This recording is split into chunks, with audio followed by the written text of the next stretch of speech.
Hello friends, I am CA Pawan Sarda and आज हम लोग पढ़ने वाले हैं सीए इंटरमीडिएट टैक्स में जो अमेंडमेंट्स एप्लीकेबल हुए हैं मई 2022 एग्जाम के लिए। तो हम लोग इस सेशन में इनकम टैक्स के अमेंडमेंट्स पढ़ेंगे और मैं एक सेपरेट वीडियो बनाऊंगा रिलेटेड टू जीएसटी अमेंडमेंट्स। ये अमेंडमेंट के जो नोट्स हैं ये आप लोग वीडियो के डिस्क्रिप्शन से डाउनलोड कर सकते हैं। तो फ्रेंड्स, इनकम टैक्स की अगर बात करें तो फाइनेंस एक्ट चेंज हो जाता है। जैसे हम लोग, आप में से कई स्टूडेंट्स ने अगर नवंबर या दिसंबर वाली एग्जाम दिया होगा तो आपको एप्लीकेबल था फाइनेंस एक्ट 2020 एंड अब एप्लीकेबल है फाइनेंस एक्ट 2021।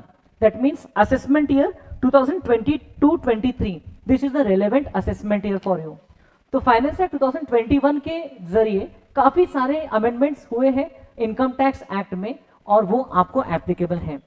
तो यहां पर आप देख सकते हैं आपको इतने सारे अलग अलग चैप्टर्स में अमेंडमेंट्स जो है वो लागू हुए हैं। एक एक करके हम लोग सिस्टमैटिकली सभी अमेंडमेंट्स को डिस्कस करेंगे। ये नोट्स आपको बहुत काम में आएंगे क्योंकि इसमें एग्जैक्टली अमेंडमेंट क्या है वो आइडेंटिफाई हो जाएगा and that will really help you for your studies.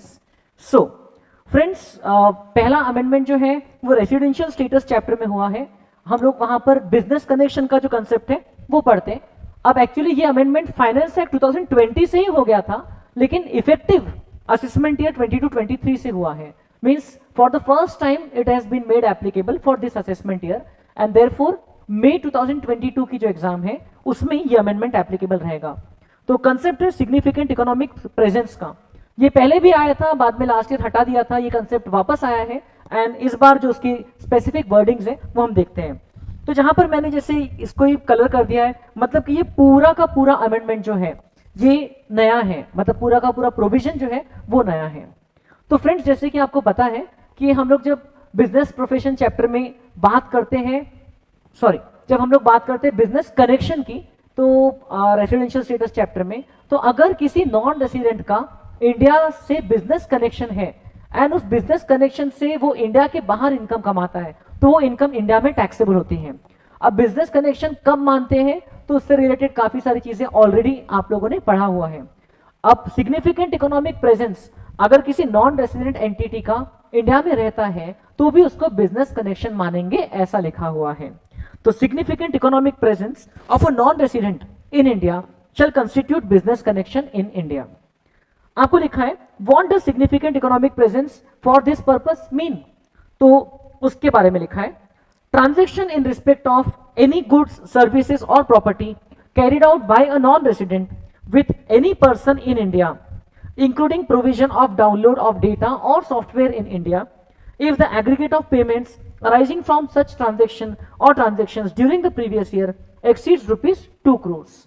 इसका मतलब कि टोटल अगर 2 करोड़ से ज्यादा का ट्रांजैक्शन एक non resident entity Indian subscribers के साथ में करता है, तो whether it may be related to goods और सर्विसेज और प्रॉपर्टी इंक्लूडिंग डेटा डाउनलोड और सॉफ्टवेयर डाउनलोड एक्टिविटीज, तो अगर ट्रांजैक्शन का ही वैल्यू ₹2 करोड़ से ज्यादा है तो हम लोग मानते हैं कि उस नॉन रेसिडेंट का इंडिया में सिग्निफिकेंट इकोनॉमिक प्रेजेंस है एंड देयरफॉर उसका बिजनेस कनेक्शन इंडिया में है। अब बिजनेस कनेक्शन के मदद से, okay, by virtue of business connection वो जितनी इनकम कमाता है इंडिया में, इंडिया के बिजनेस कनेक्शन की मदद से वो इंडिया के बाहर जितनी इनकम कमाता है वो इनकम इंडिया में टैक्सेबल रहेगी। So it will be income deemed to accrue और अराइज इन इंडिया।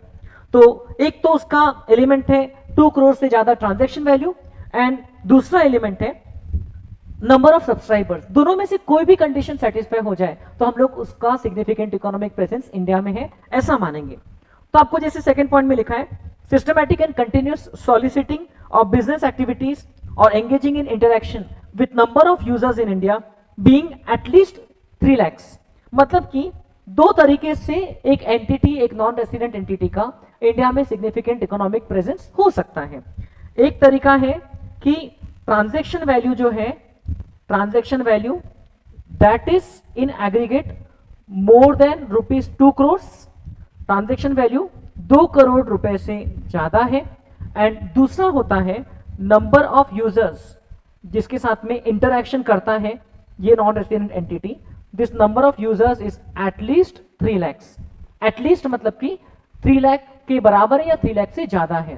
तो बहुत सारे स्टार्टअप्स रहते हैं, बहुत सारे आजकल के न्यू एज कंपनीज हैं, जो कि सब्सक्राइबर बेस बढ़ाने का काम करती है, जिनका initially even loss making business model रहता है, लेकिन वो नंबर ऑफ सब्सक्राइबर्स पे फोकस करते हैं। तो even if the transaction value is not more than 2 crores, but if the number of users in India is at least 3 lakhs, तो भी हम मानेंगे कि ऐसे नॉन रेसिडेंट का इंडिया में सिग्निफिकेंट इकोनॉमिक प्रेजेंस है।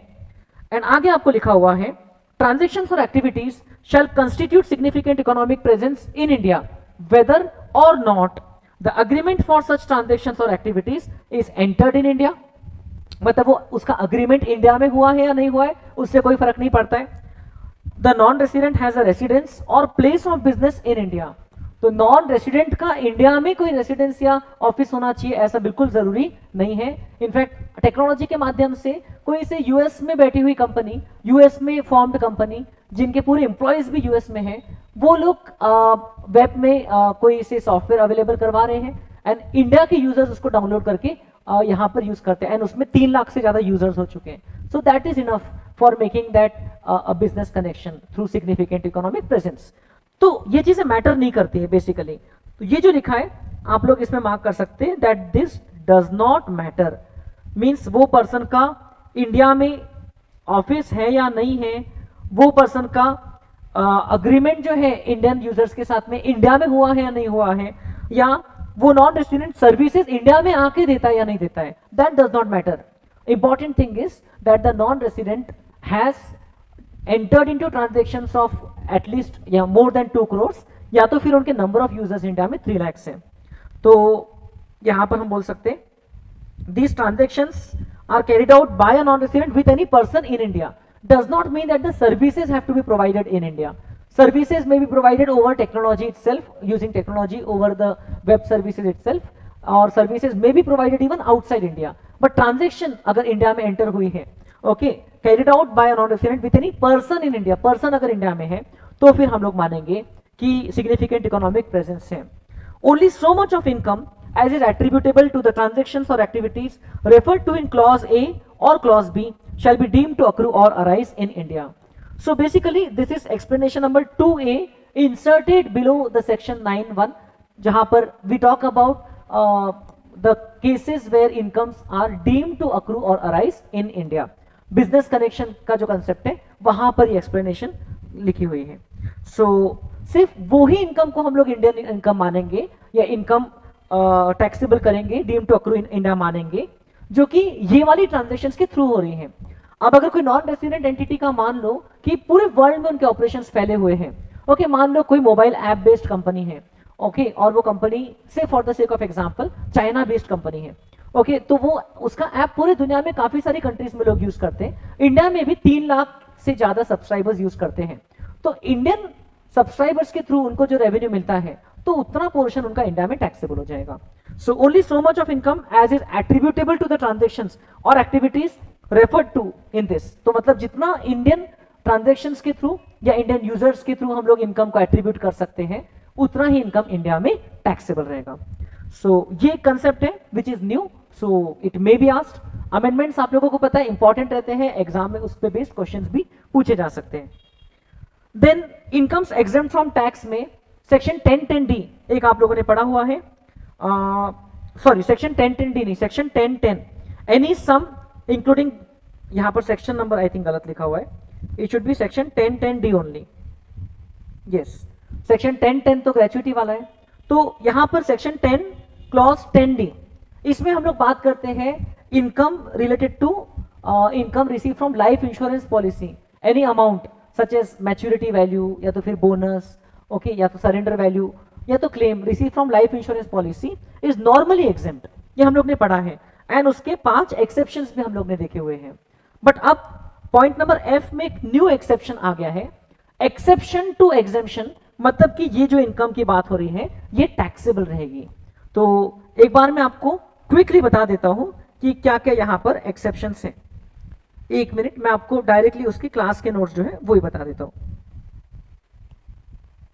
यस, आप देख सकते हैं यहां पर एक इंश्योरेंस कंपनी है जो कि प्रीमियम कलेक्ट करती है इंश्योर्ड पर्सन से, और बदले में as per the insurance policy insured person को या उनके नॉमिनी को क्लेम देगी या सरेंडर वैल्यू, मैच्योरिटी वैल्यू या bonus, Normally these items which are received by the insured person are exempt in their hands. Normally they are exempt, but taxable in these situations. इसमें से पहले 3 जो यहाँ पर आपको स्क्रीन पे दिख रहे हैं, ये सिचुएशंस की बात हो चुकी है ना, ये ऑलरेडी आपके सिलेबस में कवर्ड है and you know this very well. अब इस बार अमेंडमेंट में ये नया पॉइंट आया है कि अगर यूनिट लिंक्ड इंश्योरेंस पॉलिसी है जिसका साल भर का प्रीमियम 2.5 लाख से ज्यादा पे किया जा रहा है, तो ऐसी यूनिट लिंक्ड इंश्योरेंस पॉलिसी के रिस्पेक्ट में जो भी पैसा मिलता है उस असेसी को या पर्सन को, that will now become taxable. Because इसके पहले भी जो प्रोविजन था जिसमें आपका प्रीमियम अपॉन सम अश्योर्ड एक परसेंटेज लिमिट के अंदर होना चाहिए वरना टैक्स लग जाता है, तो यहां पर इंटेंशन यही था कि insurance should not be used as an alternative to investments. तो यहां पर भी यूनिट लिंक्ड इंश्योरेंस पॉलिसी में insurance and investments are combined. तो आपको पता है कि अगर एक सिंगल यूलिप है, single unit linked insurance policy है, तो वहां पर क्या होता है कि कुछ पैसा जो है वो इन्वेस्टमेंट ले जाता है एंड कुछ पैसे का इंश्योरेंस प्रोवाइड किया जाता है. Premium is basically divided into 2 parts. तो अगर यहां पर साल भर का प्रीमियम 2.5 लाख रुपीस से ज्यादा है, तो ऐसी पॉलिसी के रिस्पेक्ट में जो भी पैसा मिलता है इंश्योर्ड पर्सन को बाद में, that is normally taxable, it is not exempt. And अगर एक से ज्यादा यूलिप्स हैं, एक से ज्यादा यूनिट लिंक्ड इंश्योरेंस पॉलिसीज हैं, वो in both of this we are talking about policies issued on और after 1 Feb 2021, that is a budget day. 1 Feb 2021 को उस साल का बजट अनाउंस हुआ था एंड ये प्रोविजन फर्स्ट टाइम प्रपोज किया गया था. तो उस दिन या उसके बाद से जो भी unit linked insurance policies issue हो रही हैं, तो अगर वो पर्सन ने ऐसी पॉलिसीज लिया है जिसमें सालाना प्रीमियम 2.5 लाख के ऊपर है, या एक से ज्यादा ऐसी पॉलिसीज लिया है जिसमें एग्रीगेट प्रीमियम 2.5 लाख से ज्यादा है, तो ऐसे केस में सिर्फ उतनी पॉलिसीज के रिस्पेक्ट में एग्जेम्पशन मिलेगा जहां तक कि एग्रीगेट 2.5 लाख नहीं बन रहा है. जिस पॉलिसी के कारण एग्रीगेट 2.5 लाख के ऊपर जा रहा है उस पॉलिसी का जो पेमेंट मिल रहा है वो टैक्सेबल रहेगा. आप देख सकते हैं ये पॉइंट यहां पर लिखा है, exemption is not available in case of any unit linked insurance policy issued on or after 1 February 2021. Okay, if the amount of premium payable for any of the previous years during the term of such policy exceeds rupees 2,50,000. तो अगर कोई भी साल का premium 2.5 lakh से ज्यादा है तो ऐसी यूनिट लिंक्ड इंश्योरेंस पॉलिसी का जो पैसा मिलता है उसमें एग्जेम्पशन नहीं मिलेगा. ओके, इसका जो भी पैसा बाद में मिलता है, whether it is maturity value और सरेंडर वैल्यू या जो भी नाम से, उसमें आपको एग्जेम्पशन नहीं मिलेगा. And if a person page premium for more than 1 unit linked insurance policies issued on or after 1 February 2021, then exemption is available only with respect to those ULIPs where aggregate premium does not exceed rupees 2.5 lakh in any previous year during the term of any of those policies. तो जब तक वो policies force में है उस दौरान कोई भी साल में टोटल अगर 2.5 लाख रुपीस से ऊपर चला जाता है कंबाइंड प्रीमियम का, तो सिर्फ वही पॉलिसीज के रिस्पेक्ट में हमको अल्टीमेटली एग्जेम्पशन मिलेगा जिनके प्रीमियम का टोटल 2.5 लाख रुपीस से ज्यादा नहीं जाता है. This is to avoid the practice, avoid the chance that persons are taking more than 1 unit linked insurance policy and ultimately defeating the objective of this provision. Objective of the provision is कि 2.5 लाख से ज्यादा का अगर आप insurance premium भर रहे हो तो फिर वो इंश्योरेंस प्रीमियम शायद है ही नहीं, वो तो आप इन्वेस्टमेंट का मोड आप एक ढूंढ के रखे हो जिसमें आपको टैक्स फ्री बेनिफिट्स चाहिए, टैक्स का बेनिफिट्स चाहिए. तो उन्होंने कहा ऐसा नहीं चलेगा, अब से इसमें टैक्स लग जाएगा. लेकिन जैसे पहले भी ऊपर के पॉइंट्स के लिए था कि अगर डेथ पे पैसा मिलता है, क्लेम अमाउंट मिलता है पॉलिसी का सम अश्योर्ड, तो that used to be exempt even though there were exceptions in the point number C, D and E which are listed above. तो अब ये वाले पॉलिसी में भी अगर क्लेम डेथ पे मिलता है तो फिर वो क्लेम अमाउंट पे इनकम टैक्स एग्जेम्प्ट रहेगा. Okay, that claim amount will be exempt. तो क्योंकि वहां पर जब क्लेम मिल रहा है then actually the policy is working as an insurance policy, तो एंड उस समय वो एक इन्वेस्टमेंट का प्रोडक्ट नहीं है. So unit linked insurance policy if premium for any previous year exceeds rupees 2.5 lakh per annum, or if there are more than 1 unit linked insurance policies and the aggregate premium exceeds rupees 2.5 lakh rupees, तो फिर इस case में the amount received from such ULIPs would become taxable. सिर्फ 2.5 लाख के ऊपर अगर total जा रहा है तो जिन पॉलिसीज का एग्रीगेट 2.5 लाख के ऊपर नहीं जा रहा है उतने एक्सटेंट तक वो पॉलिसीज के रिस्पेक्ट में आपको जो भी सरेंडर वैल्यू, मैच्योरिटी वैल्यू वगैरह का पैसा मिलता है, that would be exempt, okay, up to 2.5 lakh rupees. तो एग्जाम्पशन चैप्टर में भी इतना ही अमेंडमेंट था। देन आप देख सकते हैं सैलरीज चैप्टर में हम लोग कंसेप्ट पढ़ते हैं related to provident funds. Provident fund में हम लोग पढ़ते हैं स्टैट्यूटरी प्रोविडेंट फंड, इसमें से जो हमको पैसा मिलता है it is exempt under section 10(11), है ना, जो हम लोग लमसम पेमेंट जो रिटायरमेंट या टर्मिनेशन पे प्रोविडेंट फंड का विड्रॉ करते हैं, it is exempt under section 10(11). वैसे ही आरपीएफ रिकॉग्नाइज प्रोविडेंट फंड का जो पेमेंट मिलता है it is exempt under section 10(12), subject to certain conditions of minimum 5 years of continuous service and so on. And वैसे ही PPF का जो पैसा विड्रॉ करते तो it is exempt under section 10(11). अभी जो सेक्शन 10(11) एंड 10(12) की कंडीशंस है, तो एग्जेम्पशंस है, इसमें आपको लिखा हुआ है कि द एग्जेम्पशन अंडर सेक्शन 10(11) और 10(12) would not be available in respect of income by way of interest accrued during the previous year to the extent it relates to the amount or the aggregate amount of contribution made by that person or employee exceeding rupees 2.5 lakh in any previous year in that fund on or after 1st April 2021। तो 1 April 2021 के बाद से अगर आप ऐसे कोई fund में अगर आप 2.5 लाख रुपए से ज्यादा इन्वेस्ट कर रहे हो तो वो वाले पोर्शन से रिलेटेड जो इंटरेस्ट आपको मिलेगा, so that interest would know more remain exempt. तो जब आप पैसा विड्रॉ करोगे उस समय वो जो इंटरेस्ट का कंपोनेंट है, ओके, फॉर एग्जांपल आपने मान लो किसी साल आपने every year 4 lakh rupees invest किया है, ठीक है, से हम लोग बात कर सकते हैं से आरपीएफ में एम्प्लॉय ने हर साल 4 लाख रुपए इन्वेस्ट किया है।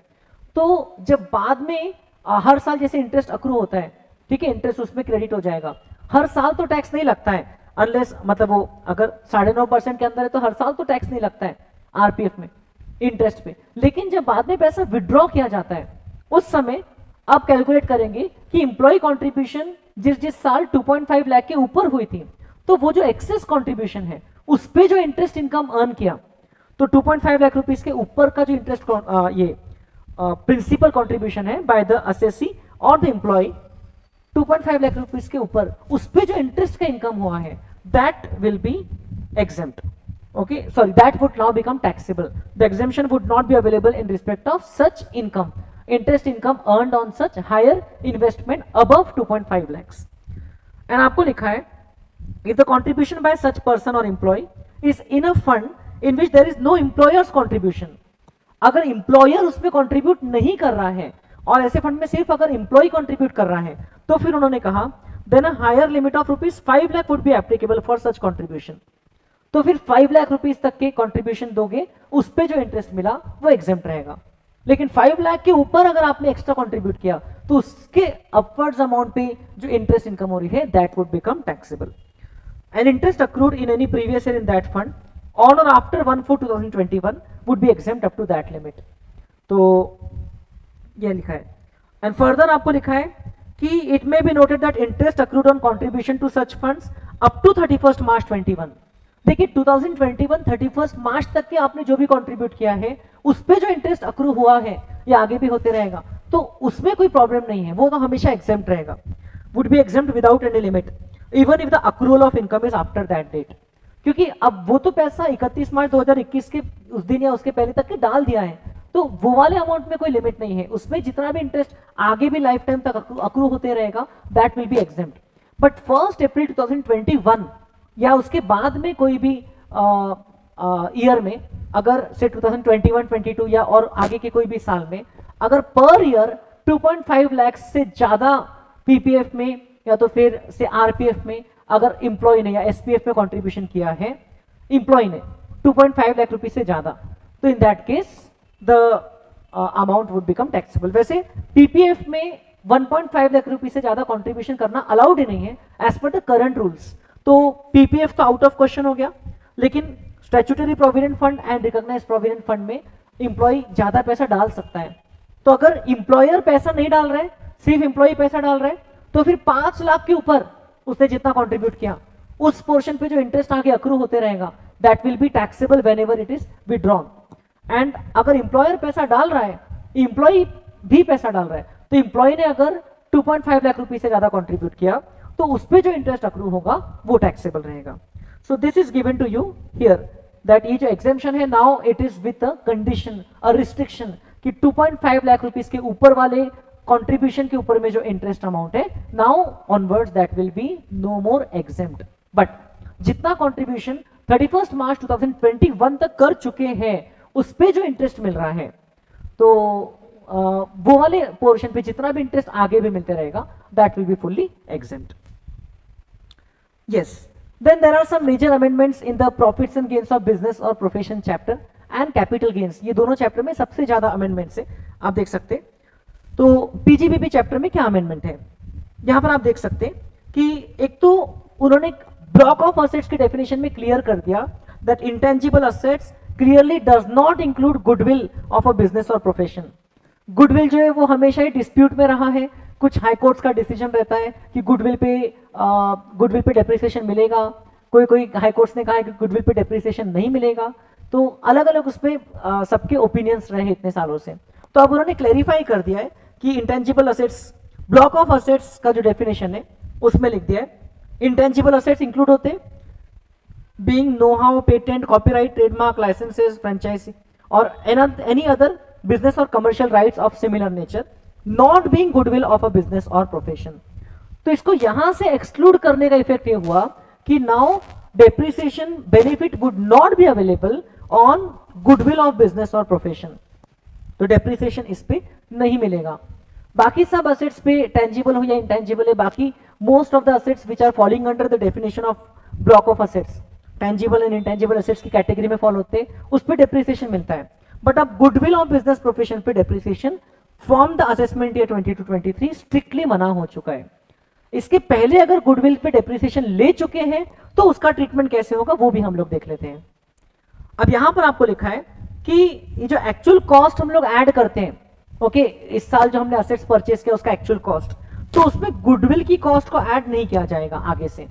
तो इवन इफ अगर आपने गुडविल पैसा देकर के परचेस किया है तो उसकी भी एक्चुअल कॉस्ट को हम लोग रिटन डाउन वैल्यू या WDV बिफोर डेप्रिसिएशन कैलकुलेट करने के लिए ऐड नहीं करते. So basically goodwill of business profession will not form part of actual cost, okay, क्योंकि वैसे भी वो डेप्रिशिएबल असेट अब नहीं है. फर्दर आपको लिखा है लेकिन अगर ओपनिंग ब्लॉक में जो है गुडविल का वैल्यू है तो क्या करेंगे. चलो जो नया खरीद रहे उसको तो ऐड नहीं करेंगे, लेकिन जो ओपनिंग ब्लॉक में गुडविल है तो उसके लिए कैसा. तो आपको लिखा है where goodwill of a business or profession was part of the block of assets on which depreciation was allowed to the assessee up to the immediately preceding previous year. The following will be reduced while computing the WDV before depreciation. ये देखिए आपको यहां पर ये चीज समझना है कि अगर बिजनेस प्रोफेशन का goodwill already block of assets का पार्ट था जिसपे पिछले साल तक के डेप्रिसिएशन अलाउ किया गया था, क्योंकि पिछले साल तक लॉ में क्लैरिटी नहीं थी तो कई लोग गुडविल पे डेप्रिसिएशन लेते थे and it was allowed.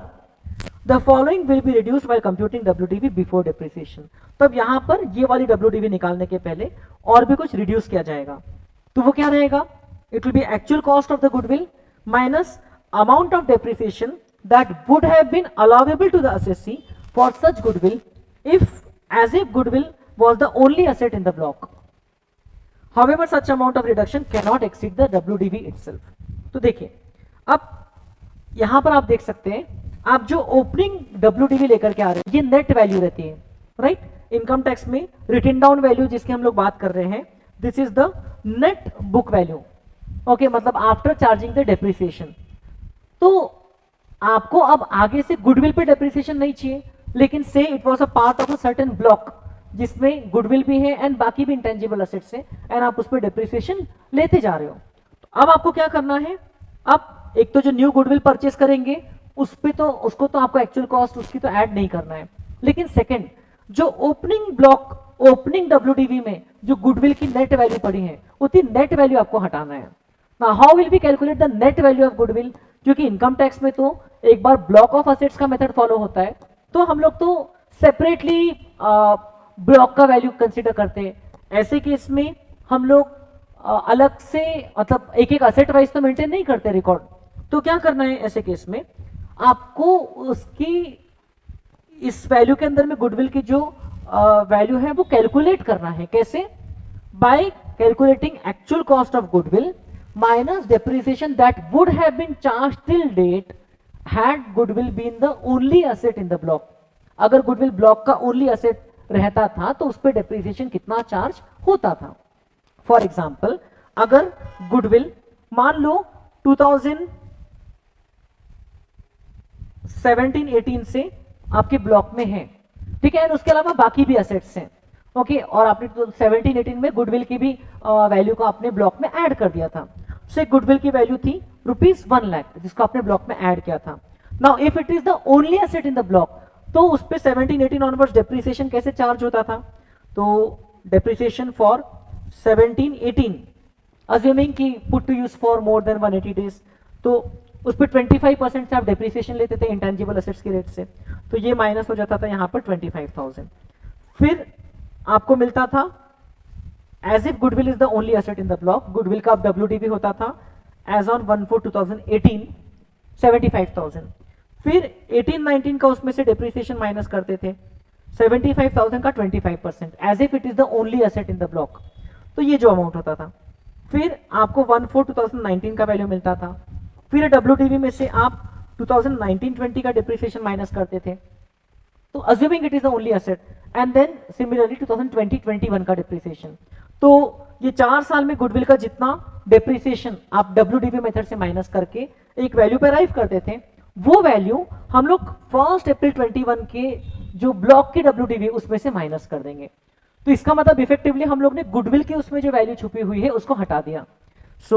But इतना लिखा है कि this amount of reduction can not exceed the WDV itself, है ना। ये जो आप अमाउंट कम कर रहे हो ये WDV से ही ज्यादा नहीं हो सकता है, क्योंकि इन दैट केस ऐसा कभी कभी होता है, क्योंकि ये जो अमाउंट है हम लोग सेल वैल्यू को माइनस कर देते हैं, है ना। हम लोग ब्लॉक में से एसेट की कॉस्ट को माइनस नहीं करते, सेल वैल्यू को माइनस करते।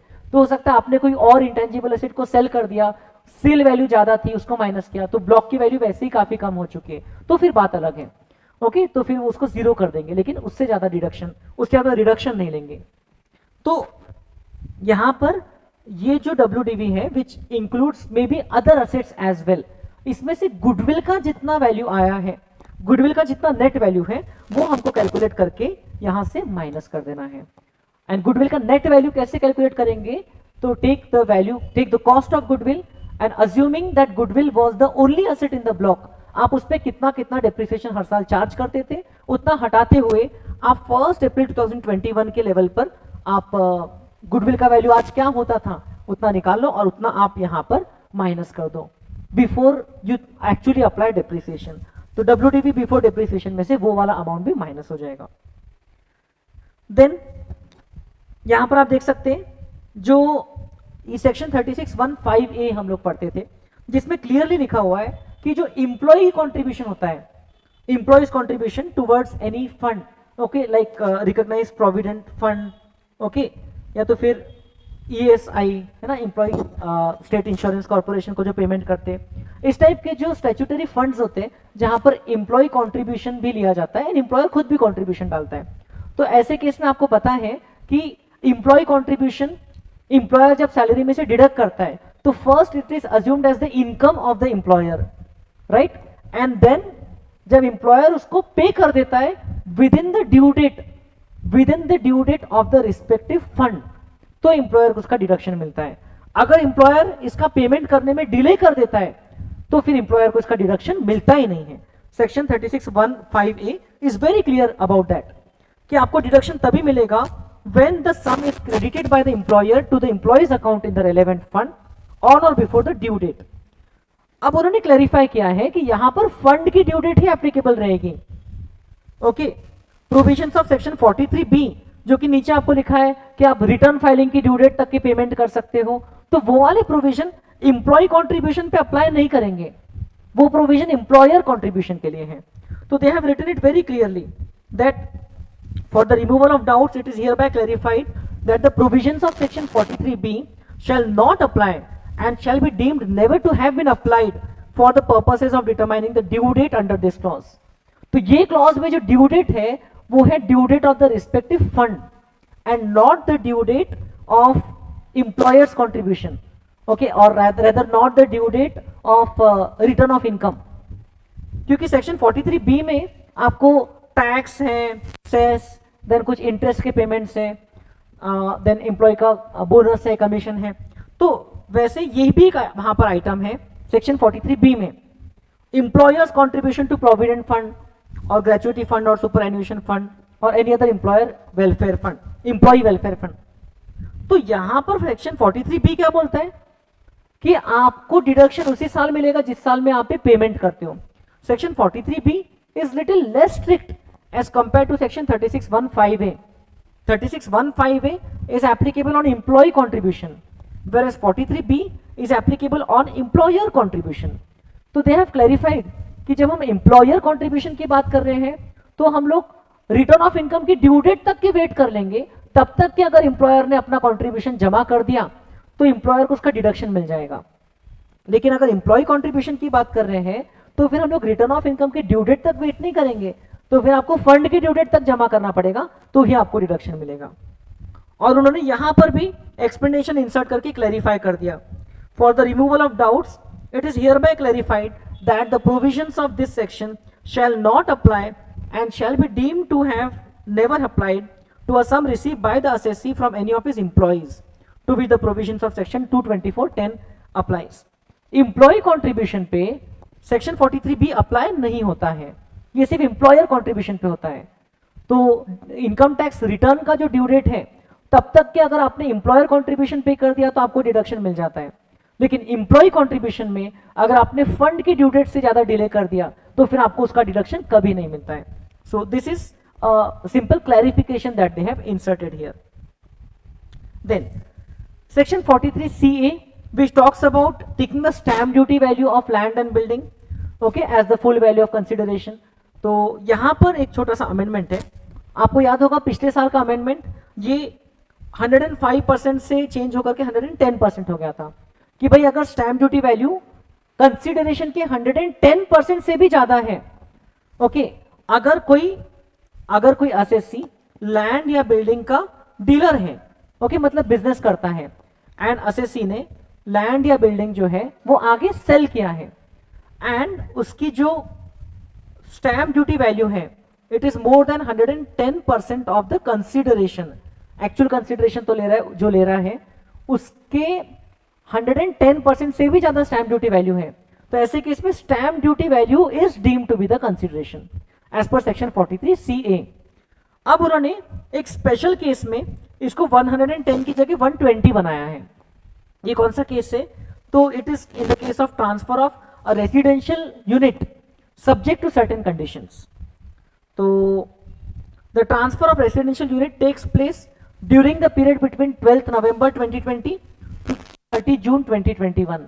तो एग्जैक्ट डेट्स बता दिया है, 12 नवंबर 2020 से लेकर 30 जून 2021 के बीच में अगर रेसिडेंशियल यूनिट, एक बिल्डर जिसका काम ही है, या रियल एस्टेट डीलर जिसका काम ही है लैंड या बिल्डिंग जो है उसको सेल करना, उसने अगर इस बीच में ट्रांसफर किया है, such transfer is by way of first time allotment of the unit to any person. ये ट्रांसफर जो है ये फर्स्ट टाइम उसने किसी को अलॉट किया, मतलब it is a new residential unit, and the consideration received और accruing as the result of such transfer is less than और इक्वल टू 2 crore। तो 2 crore रुपए से कम का उसका एक्चुअल कंसिडरेशन है। तो ऐसे केस में स्टैम्प ड्यूटी वैल्यू को कंपेयर करते वक्त हम लोग कंसिडरेशन का 120% देखेंगे। फॉर एग्जांपल अगर कंसिडरेशन 1 crore रुपीज है और स्टैम्प ड्यूटी वैल्यू अगर 1,15 लाख रुपीज है, तो इस केस में डीमिफिकेशन अप्लाई नहीं होगा एंड 1 crore रुपीज को ही हम लोग कंसिडरेशन मान लेंगे। लेकिन अगर ये 1,25 लाख होती थी, मीन्स 120% से भी ज्यादा, तो फिर हम लोग स्टैम्प ड्यूटी वैल्यू को कंसिडरेशन मानते थे। तो ये केस में when we consider the stamp duty value as the consideration, instead of comparing with 110% of consideration, we will compare with 120% of the consideration।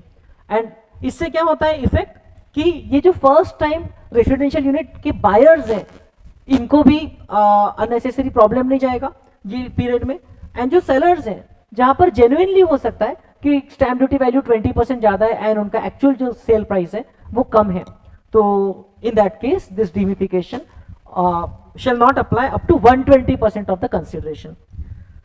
Residential unit का डेफिनेशन आपको दिया है, an independent housing unit with separate facilities for living, cooking and sanitary requirement, distinctly separated from other residential units within the building.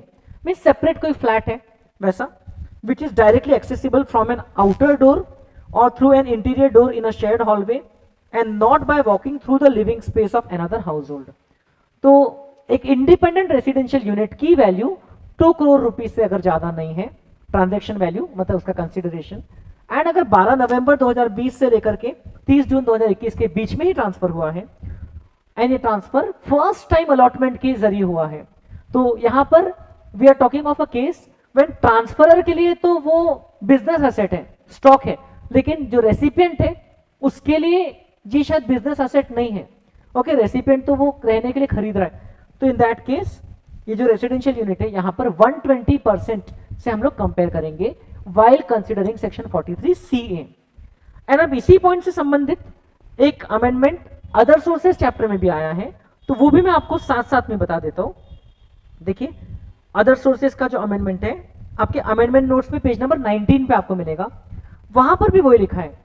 देखिए, जब किसी person को अगर land या बिल्डिंग जैसे इमूवेबल प्रॉपर्टी अगर गिफ्ट में मिलती है, एज इट इज गिफ्ट में मिलती है without any consideration, and stamp duty value 50,000 से ज्यादा है, तो फिर तो उस पर टैक्स लगता ही है। लेकिन अगर लैंड या बिल्डिंग इनएडिक्वेट कंसिडरेशन पे मिलती है, where we compare what, we compare the stamp duty value and the actual consideration, and अगर ये जो डिफरेंस है ये 50,000 से ज्यादा है या ये डिफरेंस 10% ऑफ एक्चुअल कंसिडरेशन से ज्यादा है, सो इन दैट केस जो रेसिपिएंट रहता है उसके हाथ में stamp duty value minus actual consideration, ये जो डिफरेंस है इतना अमाउंट टैक्सेबल हो जाता है। तो यहां पर आप देख सकते हो बायर के हाथ में stamp duty value minus consideration इतना अमाउंट टैक्सेबल हो जाता है। लेकिन वही जो केस हम लोगों ने पढ़ा सेक्शन 43CA में, वही वाली कंडीशंस अगर फुलफिल होती है, दैट रेसिडेंशियल यूनिट का ट्रांसफर ये डेट के बीच में हो रहा है, transfer is by way of first time allotment of residential unit, consideration is up to ₹2 crore only, independent residential unit का, and such property is receive from a person who holds the property as a stock in trade. जो seller है उसके लिए stock in trade होना चाहिए, means उसके लिए ये बिजनेस का एक असेट होना चाहिए जिसको वो सेल कर रहा है। It should not be capital asset for such person, though it should be a capital asset in the hands of the buyer to attract the provision of section 56(2)(10)। क्योंकि सेक्शन 56(2)(10) गिफ्ट वाला provision तभी apply होता है जब recipient के angle से वो capital asset है, तो बायर के लिए तो कैपिटल असेट होना चाहिए, तभी उसको यहां पर टैक्स का सवाल उठता है, लेकिन जो सेलर है उसके लिए वो बिजनेस असेट होना चाहिए।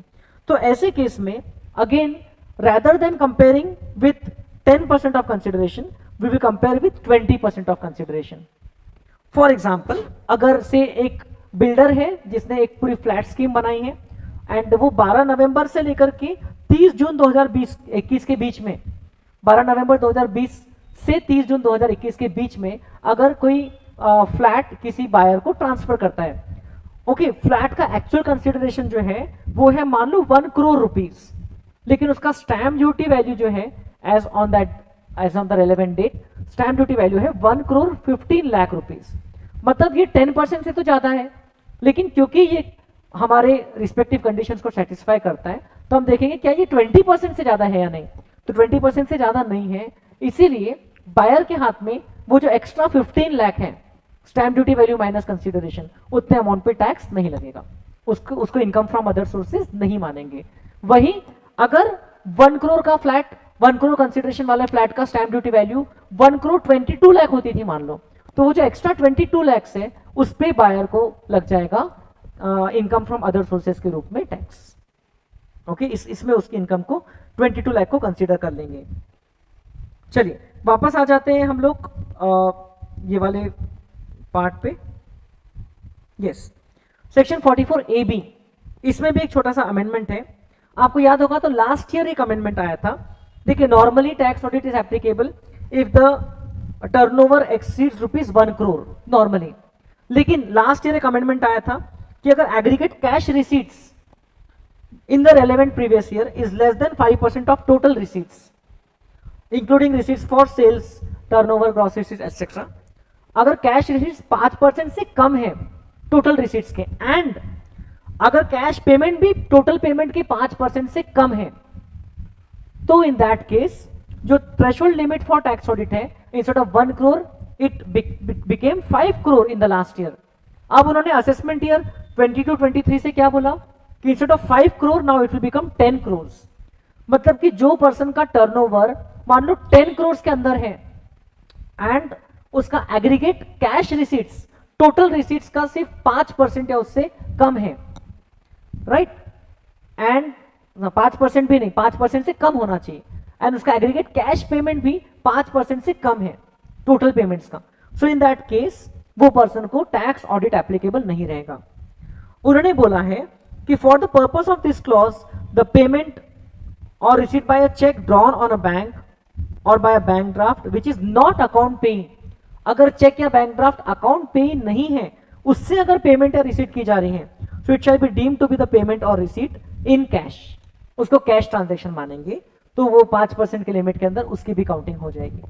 सो ये यहां पर अमेंडमेंट ये है कि 5 करोड़ से लिमिट चेंज होकर के ये स्पेशल सर्कमस्टेंसेस में 10 करोड़ हो चुकी है, एंड हम लोग नॉन अकाउंट पे चेक या ड्राफ्ट्स को भी हम लोग कैश ही मानेंगे, ओके, उसकी ट्रांजेक्शन्स को भी हम लोग कैश ट्रांजेक्शन्स मानेंगे, कैश रिसीट्स या कैश पेमेंट।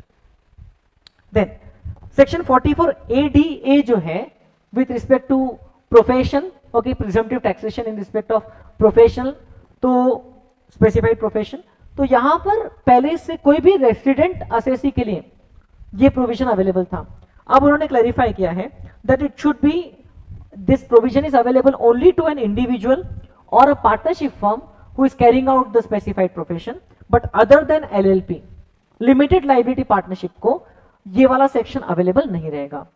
सिमिलरली इसके पहले का जो एक सेक्शन था सेक्शन 44AD, ये वाला सेक्शन भी लिमिटेड लाइबिलिटी पार्टनरशिप को अवेलेबल नहीं है, वो इंडिविजुअल, HUF या पार्टनरशिप फर्म को अवेलेबल है, बट एक्सक्लूडिंग LLP। वैसे ही section 44ADA is available now only for individual और partnership firm, but not available to LLP। चलिए, इतने अमेंडमेंट्स थे बिजनेस प्रोफेशन वाले चैप्टर के। अब हम लोग आगे बात करते हैं कैपिटल गेन्स चैप्टर की।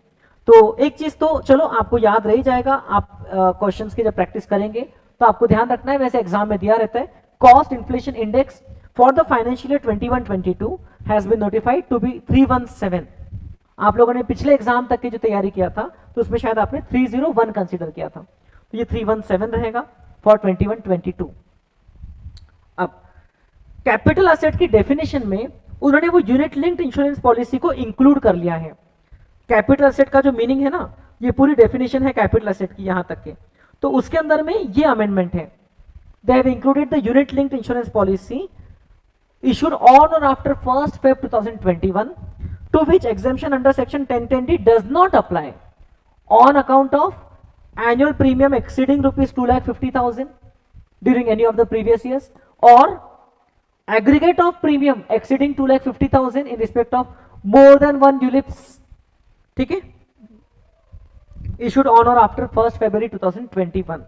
तो इसको कैपिटल असेट की डेफिनेशन में इंक्लूड करने का पर्पस ये है कि आपको ये पता है कि सेक्शन 1010D में एग्जेम्पशन नहीं मिलेगा, तो अब ये जो यूलिप्स में आपको फाइनली अब पैसा मिलेगा, पहले तो ये पैसा इंश्योरेंस पॉलिसी का पैसा मिला है, लाइफ इंश्योरेंस का पैसा मिला है, ये बोल करके एग्जेम्प्ट हो जाता था, बट अब तो इस पैसे पे टैक्स लगेगा, तो किस हेड में लगेगा, कैसे लगेगा, तो उन्होंने क्लैरिफाई किया है कि उसको कैपिटल असेट मानेंगे and it will be taxed as capital gains.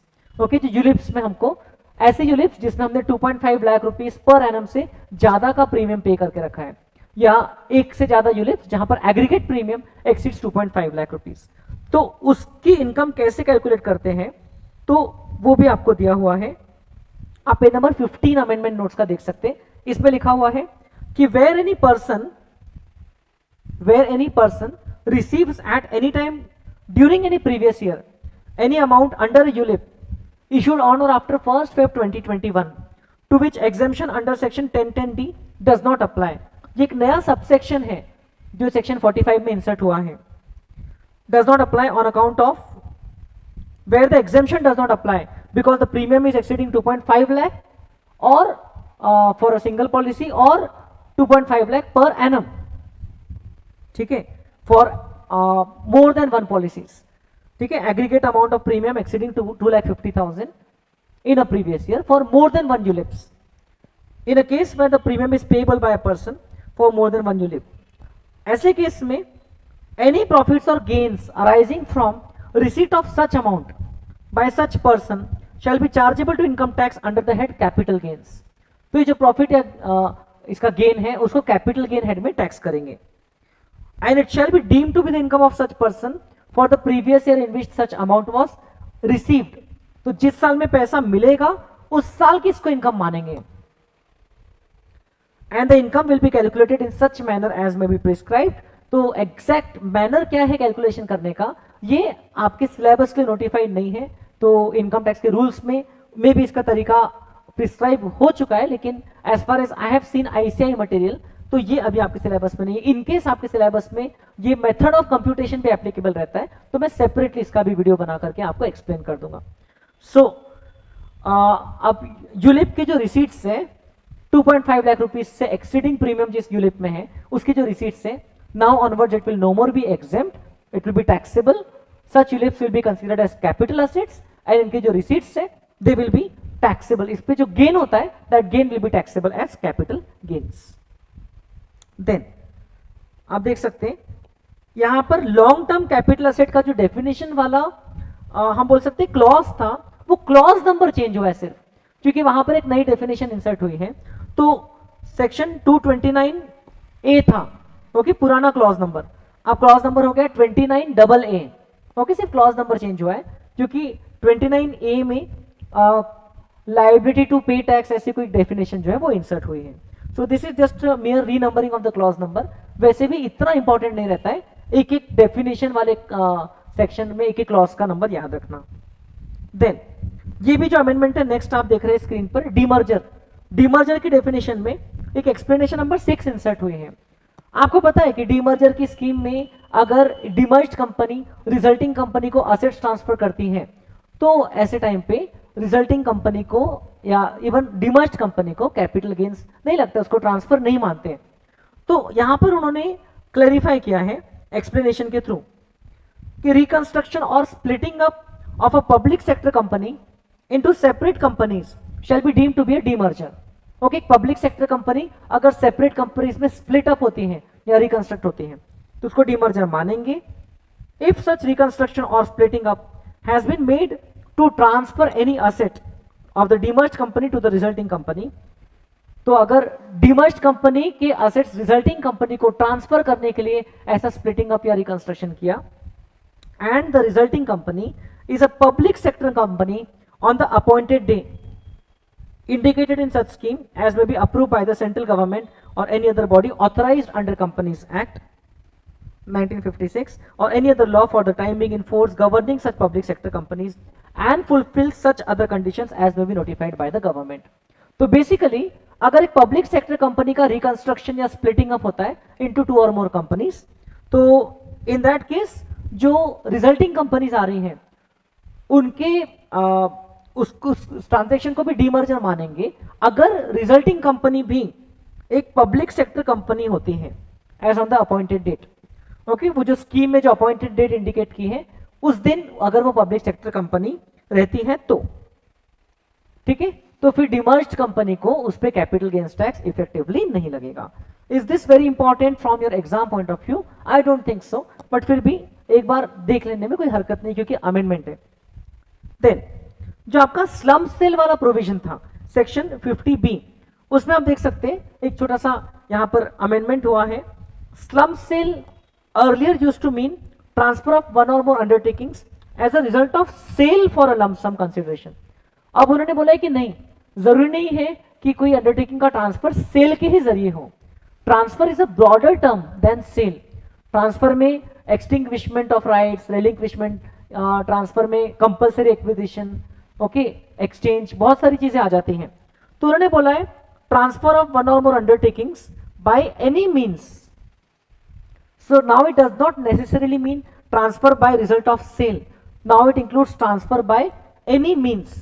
Okay, तो पहली बात तो स्लम सेल का जो स्कोप है वो थोड़ा एक्सपांड हो गया है. फर्दर स्लम सेल में हम लोग अभी तक की कंसिडरेशन को एक्चुअल कंसिडरेशन मानते थे.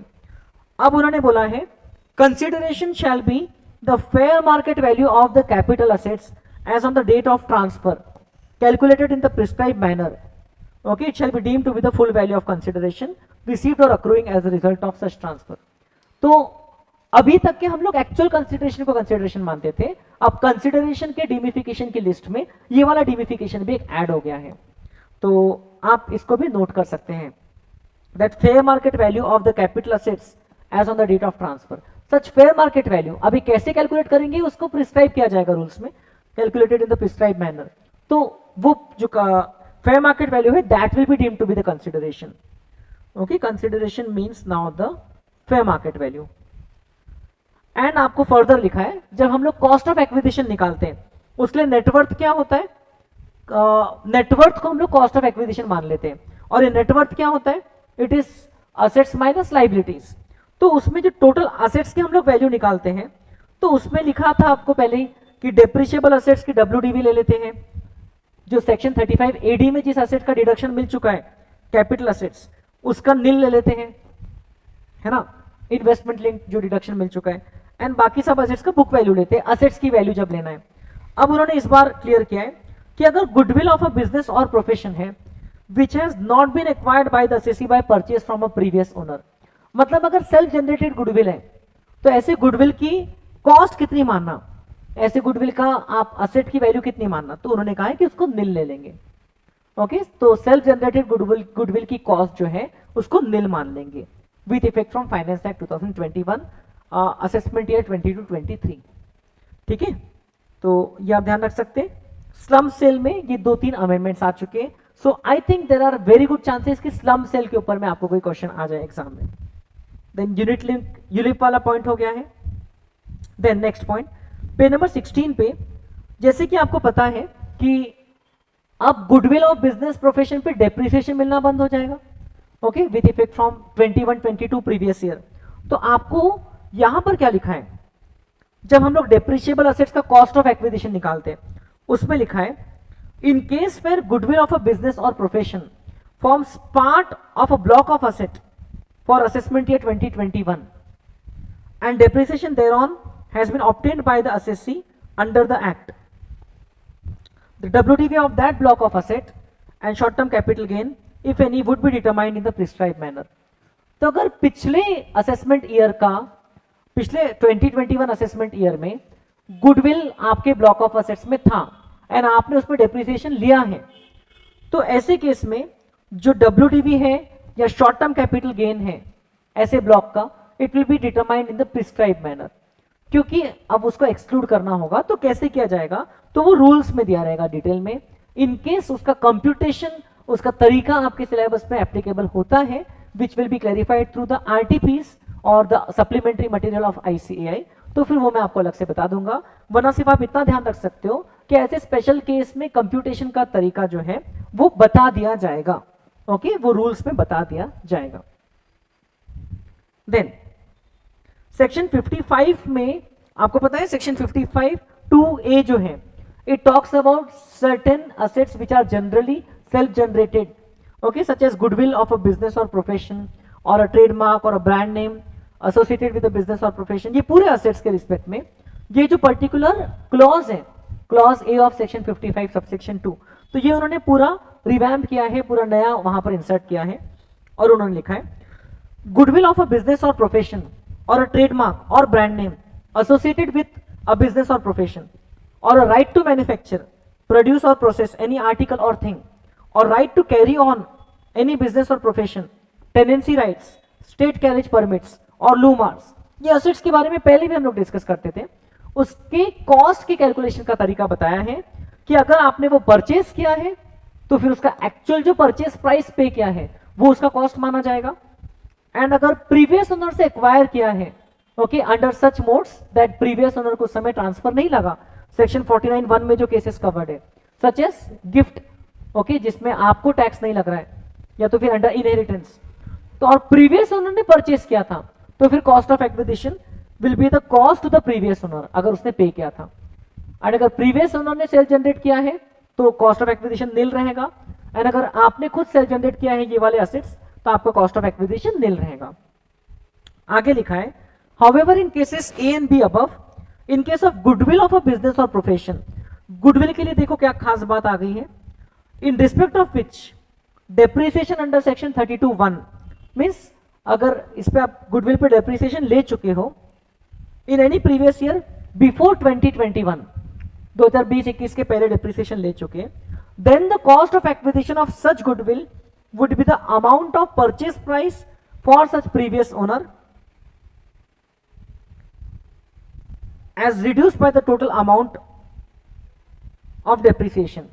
तो आपने जो भी परचेज प्राइस इसका पे किया है, ओके, द असेसी हिमसेल्फ और द प्रीवियस ओनर, उसे जो परचेज प्राइस पे किया है as reduced by the total amount of depreciation obtained by the assessee, क्योंकि उतना तो कॉस्ट में रिडक्शन करना पड़ेगा, because see now onwards goodwill of business profession is definitely not a depreciable asset, but पहले तो था, पहले तो उस पर 2021 ईयर तक के तो डेप्रिसिएशन ले चुके थे, तो उन्होंने कहा कि बिफोर प्रीवियस ईयर 2021 आपने जितना डेप्रिसिएशन ले लिया है उसको माइनस कर लो, और गुडविल का जो एक्चुअल कॉस्ट है उसमें से वो डेप्रिसिएशन माइनस करके जो आपको वैल्यू मिलती है वो उसका कॉस्ट माना जाएगा, and this is amended with effect from 1 April 2021। Then page number 18 पे यहां पर आप देख सकते हैं इक्विटी ओरिएंटेड फंड का हम लोग कंसेप्ट पढ़ते हैं, और इसका स्पेशल टैक्सेबिलिटी आपको पता है, सेक्शन 111A में शॉर्ट टर्म कैपिटल गेन पे 15% रेट से टैक्स लगता है, 112A में आपको पता है कि 1 लाख के ऊपर अगर लॉन्ग टर्म कैपिटल गेन हो गया ऐसे एसेट्स पे तो फिर 10% रेट से टैक्स लगता है in units of equity oriented fund, है ना, listed equity shares and units of equity oriented fund.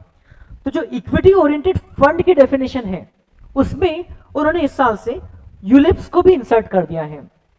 कौन सी यूलिप्स को?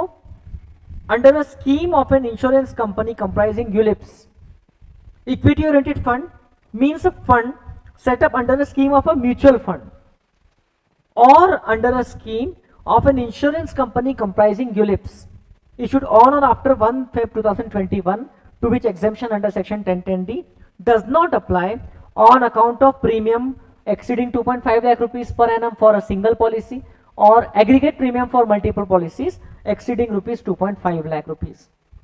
तो वो ULIPs जिसको कैपिटल एसेट की डेफिनेशन में इंक्लूड किया था उसको इक्विटी ओरिएंटेड फंड के डेफिनेशन में भी इंक्लूड किया गया है। और आपको नीचे लिखा है कि in case of above scheme of an insurance company comprising ULIPs the minimum requirement of 90%, देखो ऊपर आपको लिखा है ना कि हम इक्विटी ओरिएंटेड फंड कब मानेंगे, जब ये फंड दूसरे फंड में इन्वेस्ट करता है, जो दूसरा फंड कम से कम 90%, a minimum of 90% of the total proceeds invested in the units of such other fund। तो ये फंड दूसरे फंड के, ये फंड का 90% प्रोसीड्स दूसरे फंड में इन्वेस्ट होता है, जो दूसरा fund at least 65%, sorry, such other fund also invest a minimum of 90% of the total proceeds in the equity shares of domestic company listed in a recognized stock exchange। तो say for example एक mutual fund है जो कि fund of fund है, वो दूसरे fund में invest करता है, एंड दूसरा फंड लिस्टेड इक्विटी शेयर्स में इन्वेस्ट करता है। तो अब ये म्यूचुअल फंड ने अपना 90% प्रोसीड इसमें इन्वेस्ट करना है, एंड दूसरे फंड ने अपना 90% इन्वेस्टेबल प्रोसीड्स जो है वो लिस्टेड इक्विटी शेयर में इन्वेस्ट करना है। तो हम लोग ये वाले म्यूचुअल फंड को भी इक्विटी ओरिएंटेड फंड मानेंगे। तो आपको लिखा है कि जो 90% की रिक्वायरमेंट है ये यूलिप्स के केस में भी through out the term of insurance policy satisfy होना चाहिए। एंड सेकेंड पॉइंट में लिखा है कि डायरेक्टली अगर वो फंड इक्विटी शेयर्स में इन्वेस्ट करता है, फॉर एग्जांपल कोई म्यूचुअल फंड है जो डायरेक्टली मिनिमम 65% अपने प्रोसीड्स का लिस्टेड इक्विटी शेयर्स में, डोमेस्टिक कंपनी के लिस्टेड इक्विटी शेयर्स में इन्वेस्ट करता है, तो फिर हम लोग उसको इक्विटी ओरिएंटेड फंड मानते हैं। तो ये 65% की कंडीशन जो है ये यूलिप्स के केस में भी सेटिस्फाई होना चाहिए। मींस उस यूलिप को हम लोग इक्विटी ओरिएंटेड फंड की कैटेगरी में डाल के सेक्शन 111A या 112A के जरिए से कब टैक्स करेंगे, अगर उस यूलिप का through out the term of that policy अगर मिनिमम 90% इन्वेस्टमेंट दूसरे फंड्स में है जो मिनिमम 90% इक्विटी शेयर्स में इन्वेस्ट कर रहे हैं, या तो वो यूलिप का मिनिमम 65% इन्वेस्टमेंट प्रोसीड्स का जो है equity shares of domestic listed companies में आप इन्वेस्ट कर रहे हो। तो बेसिकली यूलिप्स अब टैक्सेबल हो चुके हैं जिसमें 2.5 लाख रुपए से ज्यादा का प्रीमियम साल का है, एंड वो इक्विटी ओरिएंटेड फंड के तरीके से कब टैक्सेबल होंगे, जब वहां से एटलीस्ट इन्वेस्टमेंट इक्विटी शेयर्स में ज्यादा हो रहा है ना, जैसे कि म्यूचुअल फंड्स का होता है, ठीक उसी तरह. So now the treatment is at par. तो इनकम फ्रॉम अदर सोर्सेज का हमने देख लिया. देन सेक्शन 80EE, ये जो डिडक्शन अवेलेबल था इन respect of interest on loan taken from house property, loan taken for certain house property. तो इसमें लोन सैंक्शन का जो डेट था, जब ओरिजिनली ये क्लॉज आया था, तब 1920 के अंदर आपने लोन सैंक्शन करवा लेना चाहिए, तो ही आपको 80EE का बेनिफिट मिलता है. फिर उन्होंने लास्ट ईयर उसको एक्सटेंड करके 31 मार्च 2021 किया था, है ना. फाइनेंस एक्ट 2020 में अमेंडमेंट आया था. अब फाइनेंस एक्ट 2021 में उन्होंने फर्दर अमेंड कर दिया है और बोल दिया है कि लोन का सैंक्शन डेट जो है वो 1 अप्रैल 2019 से 31 मार्च 2022 के बीच में हो सकता है.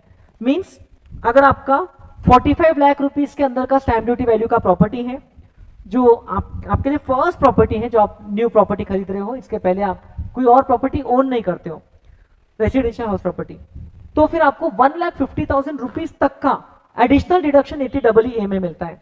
बट कंडीशन अब क्या है कि वो लोन का जो सैंक्शन डेट है, इट शुड बी ऑन और after 1/4/2019, but on or before 31 मार्च 2022. तो ये उसका डेट जो है ये एक्सटेंड किया गया है. इतना सा अमेंडमेंट है. देन रिटर्न ऑफ इनकम में चैप्टर में बहुत मेजर अमेंडमेंट ये है कि जो बिलेटेड रिटर्न फाइल करने के लिए आपको असेसमेंट ईयर के एंड तक के टाइम दिया जाता था, अब उतना टाइम नहीं रहेगा.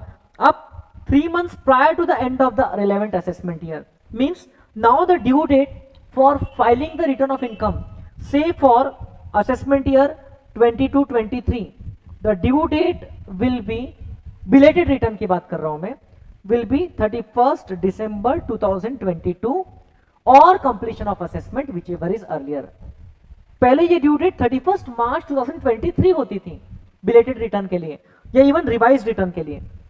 अब revise return and belated return मतलब सेक्शन 139(4) एंड 139(5) दोनों में अमेंडमेंट आ चुका है. एंड जो ड्यू डेट है वो असेसमेंट ईयर एंड होने के 3 months प्रायर की डेट बोल दिया है. Means 31st December 2022 instead of 31st March 2023. Okay, ये बोला है. यहां पर आपको एग्जांपल बोला है. वैसे तो कंपनी का मान लो ड्यू डेट ऑफ रिटर्न 31 अक्टूबर है, बट अगर वो टाइम पे फाइल नहीं करती है तो फिर वो बिलेटेड रिटर्न कब तक फाइल कर सकती है?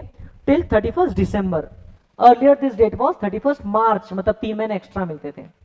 सेकेंडली, अगर किसी ने अपना ओरिजिनल रिटर्न तो फाइल कर दिया, तो रिवाइज करने के लिए कितना टाइम अवेलेबल है, कब तक रिवाइज कर सकते हैं? Again till 31st of March in that 31st of December in that assessment year. तो असेसमेंट ईयर कब कंप्लीट हो रहा है? 31 मार्च 2023 को कंप्लीट हो रहा है. उसमें से 3 महीना माइनस करो तो आता है 31 दिसंबर 2022 और completion of assessment which ever is earlier. तो ये अमेंडमेंट बहुत इंपॉर्टेंट है, डेट का ध्यान रखना है आपको यहां पर. देन नेक्स्ट है section 139(9) related to defective returns. तो डिफेक्टिव रिटर्न अगर होता है तो उसको आपको 15 दिन के अंदर डिफेक्ट को रेक्टिफाई करना होता है, वरना फिर वो रिटर्न जो है वो इनवैलिड हो जाता है. तो डिफेक्टिव आपको यहां पर सेक्शन 139(9) में बोला है कि रिटर्न के साथ साथ computation of income, proof of prepaid taxes, accounts etcetera should be accompanied. And then आपने इतने सारे डॉक्यूमेंट्स वगैरह अकम्पनी करना चाहिए रिटर्न के साथ साथ. लेकिन आपको सबको पता है कि आज की डेट पे हम लोग ऑनलाइन रिटर्न्स फाइल करते हैं, तो हमको कुछ कुछ चीजें हम लोगों को डिटेल्स रिटर्न में ही फिल करना होता है, एंड बाद में अगर स्क्रूटिनी में आता है तो हम लोगों को कुछ इंफॉर्मेशन देना होता है. तो यहाँ पर ये सब जो लिखी वो किस चीजें उन्होंने यहाँ पर क्लैरिफाई किया. एक मिनट में थोड़ा पीछे आ गया. उन्होंने यहाँ पर क्लैरिफाई किया कि सीबीडीटी में by notification specify that any of the condition specified above would not apply to such class of assessees or would apply with such modification as may be specified. क्योंकि रिटर्न के साथ अब document submit करने का time जो है वो नहीं रहा है. अब हम लोग सिर्फ रिटर्न को फाइल करते हैं और इवन ऑडिट रिपोर्ट अलग से फाइल होती है, एंड जो बाकी के जो डॉक्यूमेंट्स हैं, कंप्यूटेशंस वगैरह, रिटर्न में जितना इंक्लूडेड है रिटर्न के पर्टिकुलर्स में उतना फिल करते हैं, बाकी के डॉक्यूमेंट्स रिटर्न के साथ में हम लोग जनरली अपलोड नहीं करते. तो उन्होंने बोल दिया कि सीबीडीटी नोटिफाई कर सकती है कि ये जो कंडीशंस है it would not apply to such class of assessees or it will apply with such modifications as may be specified, तो वो नोटिफाई कर देगी। फर्दर जो रिटर्न लेट फाइल करने के लिए लेट फाइल करने पर जो फीस लगती थी, लेट फीस सेक्शन 234F में, तो पहले आपको पता है पहले 31 मार्च तक की रिटर्न फाइल करना अलाउड था, तो फिर वो 31 दिसंबर तक की अगर आपने रिटर्न फाइल किया, भले ही बिलेटेड किया लेकिन 31 दिसंबर तक किया, तो लेट फी 5000 होती थी। एंड उसके भी बाद किया, मतलब जैन फेब मार्च में किया असेसमेंट ईयर में, तो 10,000 हो जाती थी। लेकिन अगर टोटल इनकम 5 लाख के ऊपर नहीं है तो लेट फी 1000 रुपए के ऊपर नहीं रहती थी। लेकिन अब तो 31 दिसंबर ही लास्ट डेट बन चुकी है रिटर्न फाइल करने के लिए। अब तो इवन बिलेटेड रिटर्न के लिए जो लास्ट डेट है वो 31 दिसंबर है, तो ये अब 31 दिसंबर के बाद रिटर्न फाइल ही नहीं हो सकता है। तो ऐसे केस में now late fee has been now clarified to be only ₹5,000। अब 10,000 वाली लेट फी जो है वो हट चुकी है रिटर्न के डिलेट फाइलिंग में। हाउएवर ये वाला प्रोविजन एप्लीकेबल है if the total income of the person does not exceed ₹5 lakh, then the fee payable shall not exceed ₹1,000। अगर टोटल इनकम 5 लाख के अंदर है तो फिर लेट फी 1,000 रुपीज के ऊपर नहीं रहेगी। एंड अगर टोटल इनकम 5 लाख से ज्यादा है तो बिलेटेड रिटर्न के साथ में 5,000 रुपीज की लेट फी भरना पड़ेगा। देन आधार नंबर से संबंधित भी अब लेट फी आ चुकी है। अगर आपने आधार नंबर इंटीमेट नहीं किया, आपको लिखा है where a person who is required to intimate the Aadhaar number, okay, under section 139AA subsection 2 fails to do so on or before the notified date. ये नोटिफाइड डेट आगे बढ़ते बढ़ते अब 31 मार्च 2022 हो चुकी है। Then he shall be liable to pay such fee as may be prescribed at the time of making the intimation after the set date. तो वो डेट तक के अगर वो पर्सन ने आधार नंबर इंटीमेट नहीं किया, ओके, पैन के साथ बेसिकली लिंक नहीं किया, तो फिर उसको लेट फी भरना पड़ेगा। But such fee shell not exceed ₹1,000। तो section 234H is a new section inserted by finance act 2021। Okay, return of income में इतने अमेंडमेंट्स थे। देन एडवांस टैक्स चैप्टर में आई होप यू रिमेंबर हम लोग ने सेक्शन 234C पढ़ा है। Section 234C talks about the interest on delayed payment of installments of advance tax, है ना। उस साल में अगर आपने फर्स्ट इंस्टॉलमेंट में कोई डिले किया तो आपको उस पर 3% का आपको इंटरेस्ट लगता है, सेकंड इंस्टॉलमेंट में डिले किया तो और 3% लगता है, थर्ड इंस्टॉलमेंट में भी 3% and fourth and last installment पे 1% का इंटरेस्ट लगता है। बट अगर आपका एस्टिमेशन एरर हो गया है on account of such incomes, which incomes, capital gains, casual income like lotteries etcetera, income under the head profits and gains of business profession where such income accrues or arises for the first time under that head। and अब इस साल से इस point में आ गया है dividend income other than section 222E dividend. तो ये वाले इनकम्स में अगर एस्टिमेशन एरर होता है तो फिर, लेकिन एस्टिमेशन एरर इसलिए होता है क्योंकि ये इनकम इंस्टॉलमेंट की कोई डेट के बाद में आपने अर्न किया है। तो अगर आपने आगे के इंस्टॉलमेंट में बराबर ये इनकम को कंसीडर करके एडवांस टैक्स पे कर दिया तो फिर आपको सेक्शन 234C का इंटरेस्ट नहीं लगता है टू दैट एक्सटेंट। लेकिन अगर आपने ये इनकम होने के बाद के इंस्टॉलमेंट में डिफॉल्ट किया तो फिर आपको रिलीफ नहीं मिलता है। तो ये इनकम में अमेंडमेंट क्या है, ये प्रोविजो टू सेक्शन 234C में अमेंडमेंट क्या है कि जो लिस्ट ऑफ इनकम्स है, ओके, विच इसमें रिलीफ है एडवांस टैक्स पे, कि मतलब आपको पहले से जून मंथ के एडवांस टैक्स के इंस्टॉलमेंट के वक्त नहीं पता रहेगा ना कि आपको दिसंबर में डिविडेंड इनकम कितनी आ सकती है या आपको दिसंबर में कैपिटल गेन कितना हो सकता है। You can not consider it in your estimation. तो अगर उस कारण से आपने अंडर एस्टिमेशन करके जून मंथ का बोलो या सेकेंड इंस्टॉलमेंट या आगे के इंस्टॉलमेंट में आपने कम एडवांस टैक्स भरा तो चलता है, प्रोवाइडेड कि जिस मंथ में जिस डेट को आपको ये इनकम हो गई है उसके बाद वाले इंस्टॉलमेंट में आपने उस पर बराबर टैक्स भर दिया है एडवांस टैक्स, तो फिर ठीक है। So no interest liability would arise if the entire tax liability is then paid duly. तो ये वाली लिस्ट में dividend income other than section 222E, तो डिविडेंड इनकम नॉर्मली अब टैक्सेबल हो चुकी है, it is a part of your regular income. Section 222E वाला जो डिविडेंड है ये जो डिविडेंड है जब कंपनी शेयर होल्डर को, एक स्पेशल शेयर होल्डर को जिसका कंपनी में सब्सटैंशियल इंटरेस्ट है, कंपनी अगर ऐसे शेयर होल्डर को अगर लोन देती है ओके, या एडवांस देती हैं, जो उसके बेनिफिट के लिए पेमेंट करती है, तो उसको to the extent of profits available with the company, तो ऐसे केस में हम लोग उसको डीम टू बी डिविडेंड मानते हैं अंडर सेक्शन 222E। तो वो डिविडेंड को छोड़ के बाकी सब डिविडेंड के रिस्पेक्ट में आपको यहां पर छूट मिली है। देन टीडीएस चैप्टर में कुछ जगह चेंजेस है, 2-3 नए प्रोविजंस भी आए हैं, तो वो भी हमको अच्छे से देखना है। तो आप देख सकते हो TDS from interest other than interest on securities, section 194A में उसके जो एक्सेप्शन है उसमें एक टर्म इंसर्ट हुआ है, income paid or payable by N infrastructure capital company और इंफ्रास्ट्रक्चर कैपिटल फंड, एंड अब आ गया है इंफ्रास्ट्रक्चर डेट फंड। तो ये लोग जो इंटरेस्ट पे करते हैं, ओके, उनके जो इंस्ट्रूमेंट के ओनर्स रहते हैं या लेंडर्स रहते हैं, तो या public sector company in relation to zero coupon bond, तो ये वाली जो एंटिटीज है जो जीरो कूपन बॉन्ड से संबंधित जो पेमेंट करती है, तो उसमें उनको टैक्स डिडक्ट करने की जरूरत नहीं है, because technically zero coupon bond में इंटरेस्ट का पेमेंट नहीं होता है, it is only issued at discount and then redeemed at par or premium. तो यहां पर इशूअर कौन हो सकता है? The issuer may be an infrastructure debt fund as well, in pay section 194A apply नहीं होगा। देन सेक्शन 194IB के अंदर में जो छोटा सा अमेंडमेंट है, ये पढ़ने के लिए हमको पहले दूसरा एक सेक्शन पढ़ना होगा, सेक्शन 206AB।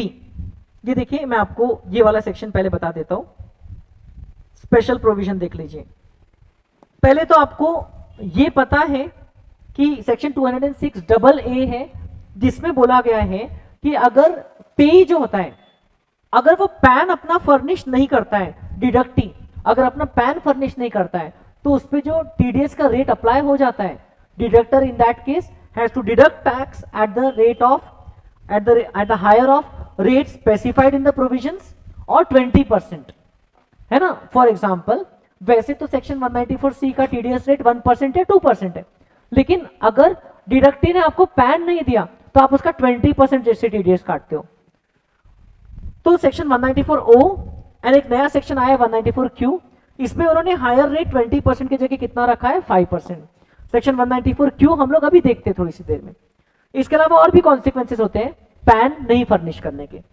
तो सेक्शन 206AA में if the deductee does not furnish PAN to the deductor, तो ये कॉन्सिक्वेंसेस होते हैं। अब इस साल से दो नए प्रोविजन आ गए हैं, सेक्शन 206AB टैक्स डिडक्टर्स के लिए आ गया है एंड 206CCA टैक्स कलेक्टर्स के लिए आ गया है। ये टीडीएस से संबंधित है एंड ये टीसीएस से संबंधित है। दोनों प्रोविजन काफी सिमिलर है, इसलिए मैं उसका कंपैरेटिव एनालिसिस आपके सामने कर रहा हूं। तब देख सकते हैं सेक्शन 206AB जो है, इसमें क्या लिखा है? Where tax is to be deducted at source on any sum or income or amount paid or payable or credited by a person to a specified person. Specified person कौन है हम लोग देखते हैं आगे। तो बेसिकली कोई एक डिफॉल्टर है जिसका आपको टैक्स डिडक्ट करना है, ओके, आप जिसको पेमेंट कर रहे हो और उसमें से आपको टैक्स डिडक्ट करना है, या आप उसको इनकम क्रेडिट कर रहे हो, आपको टैक्स डिडक्ट करना है। तो सेक्शन 206AB ऐसे केस में अप्लाई हो जाता है। एंड 206CCA जब आप स्पेसिफाइड पर्सन से टैक्स कलेक्ट करने के लिए लायबल हो। तो ये स्पेसिफाइड पर्सन कौन होता है? ये एक डिफॉल्टर है जो रिटर्न फाइल नहीं कर रहा है, हम लोग देखेंगे आगे। तो 206CCA जब आप एक स्पेसिफाइड पर्सन से टैक्स कलेक्ट कर रहे हो। तो फॉर एग्जांपल, ये एक डिडक्टर है, ओके, एंड ये स्पेसिफाइड पर्सन को पेमेंट कर रहा है, तो इसमें ये डिडक्टर उसके पेमेंट में से टैक्स डिडक्ट करके उसको पेमेंट करता है, तो यहां पर ये एप्लीकेबल रहेगा। एंड कलेक्शन के केस में क्या होता है? ये जो रेसिपिएंट ऑफ अमाउंट है या जो सेलर है, वो बायर से पैसा कलेक्ट कर रहा है, स्पेसिफाइड पर्सन से पैसा कलेक्ट कर रहा है, अमाउंट ऑफ ट्रांजैक्शन प्लस उसमें टीसीएस जोड़ रहा है। तो ऐसे केस में अगर ये सामने वाला पर्सन जो है, ये अगर स्पेसिफाइड पर्सन है, तो ऐसे केस में अप्लाई हो जाता है section 206AB in case of TDS and section 206CCA in case of TCS. But 206AB कब कब अप्लाई नहीं होता है? सेक्शन 192 मतलब कि सैलरीज के केस में, 192A आरपीएफ से जो पेमेंट होता है वो वाले केस में, 194B एंड 194BB मतलब जो लॉटरी विनिंग्स वाला टीडीएस है या हॉर्स रेस की विनिंग वाला टीडीएस है उस केस में, एंड सेक्शन 194N जो excessive cash withdrawal from bank होता है। ये वाले केस में 206 भी डज नॉट अप्लाई, ये भी आपको ध्यान रखना है। टीसीएस में कोई एक्सेप्शन नहीं है, हमेशा अप्लाई होता है। तब हम इसकी जो बात कर रहे हैं, ये जो दूसरी एंटिटी है, ये स्पेसिफाइड पर्सन होना चाहिए। तो स्पेसिफाइड पर्सन मतलब क्या, तो आपको नीचे लिखा हुआ है, कॉमन है डेफिनेशन दोनों के लिए। स्पेसिफाइड पर्सन मीन्स जो दूसरी पार्टी जिसके साथ आप डील कर रहे हैं, means a person who has not filed the returns of income for both of the 2 assessment years relevant to the 2 previous years immediately prior to the previous year, in which tax is required to be deducted or collected, for which the time limit of filing return of income under section 139(1) has expired, and the aggregate of TDS and TCS in his case is rupees 50,000 or more in each of these 2 previous years. अब इसको example से समझते हैं। देखिए, मान लो आप किसी contractor को आप कॉन्ट्रैक्ट का पेमेंट करने के लिए लायबल हो, तो आप क्या चेक करोगे कि वो आज के डेट में जो पिछले 2 रिटर्न उस कॉन्ट्रैक्टर के ड्यू हुए हैं, ठीक है, पिछले 2 रिटर्न्स। फॉर एग्जांपल देखिए यहां पर क्या लिखा है, returns for both of the 2 assessment years relevant to the 2 previous years immediately prior to the previous year in which the tax is required to be deducted or collected, जिसकी due date निकल चुकी है। For example हम लोग transaction कर रहे हैं, मान लो समवेयर इन से दिसंबर 2021, ठीक है। अब दिसंबर 21 में हम उसको पेमेंट करने के लिए या उसके अकाउंट को क्रेडिट करने के लिए लायबल हैं।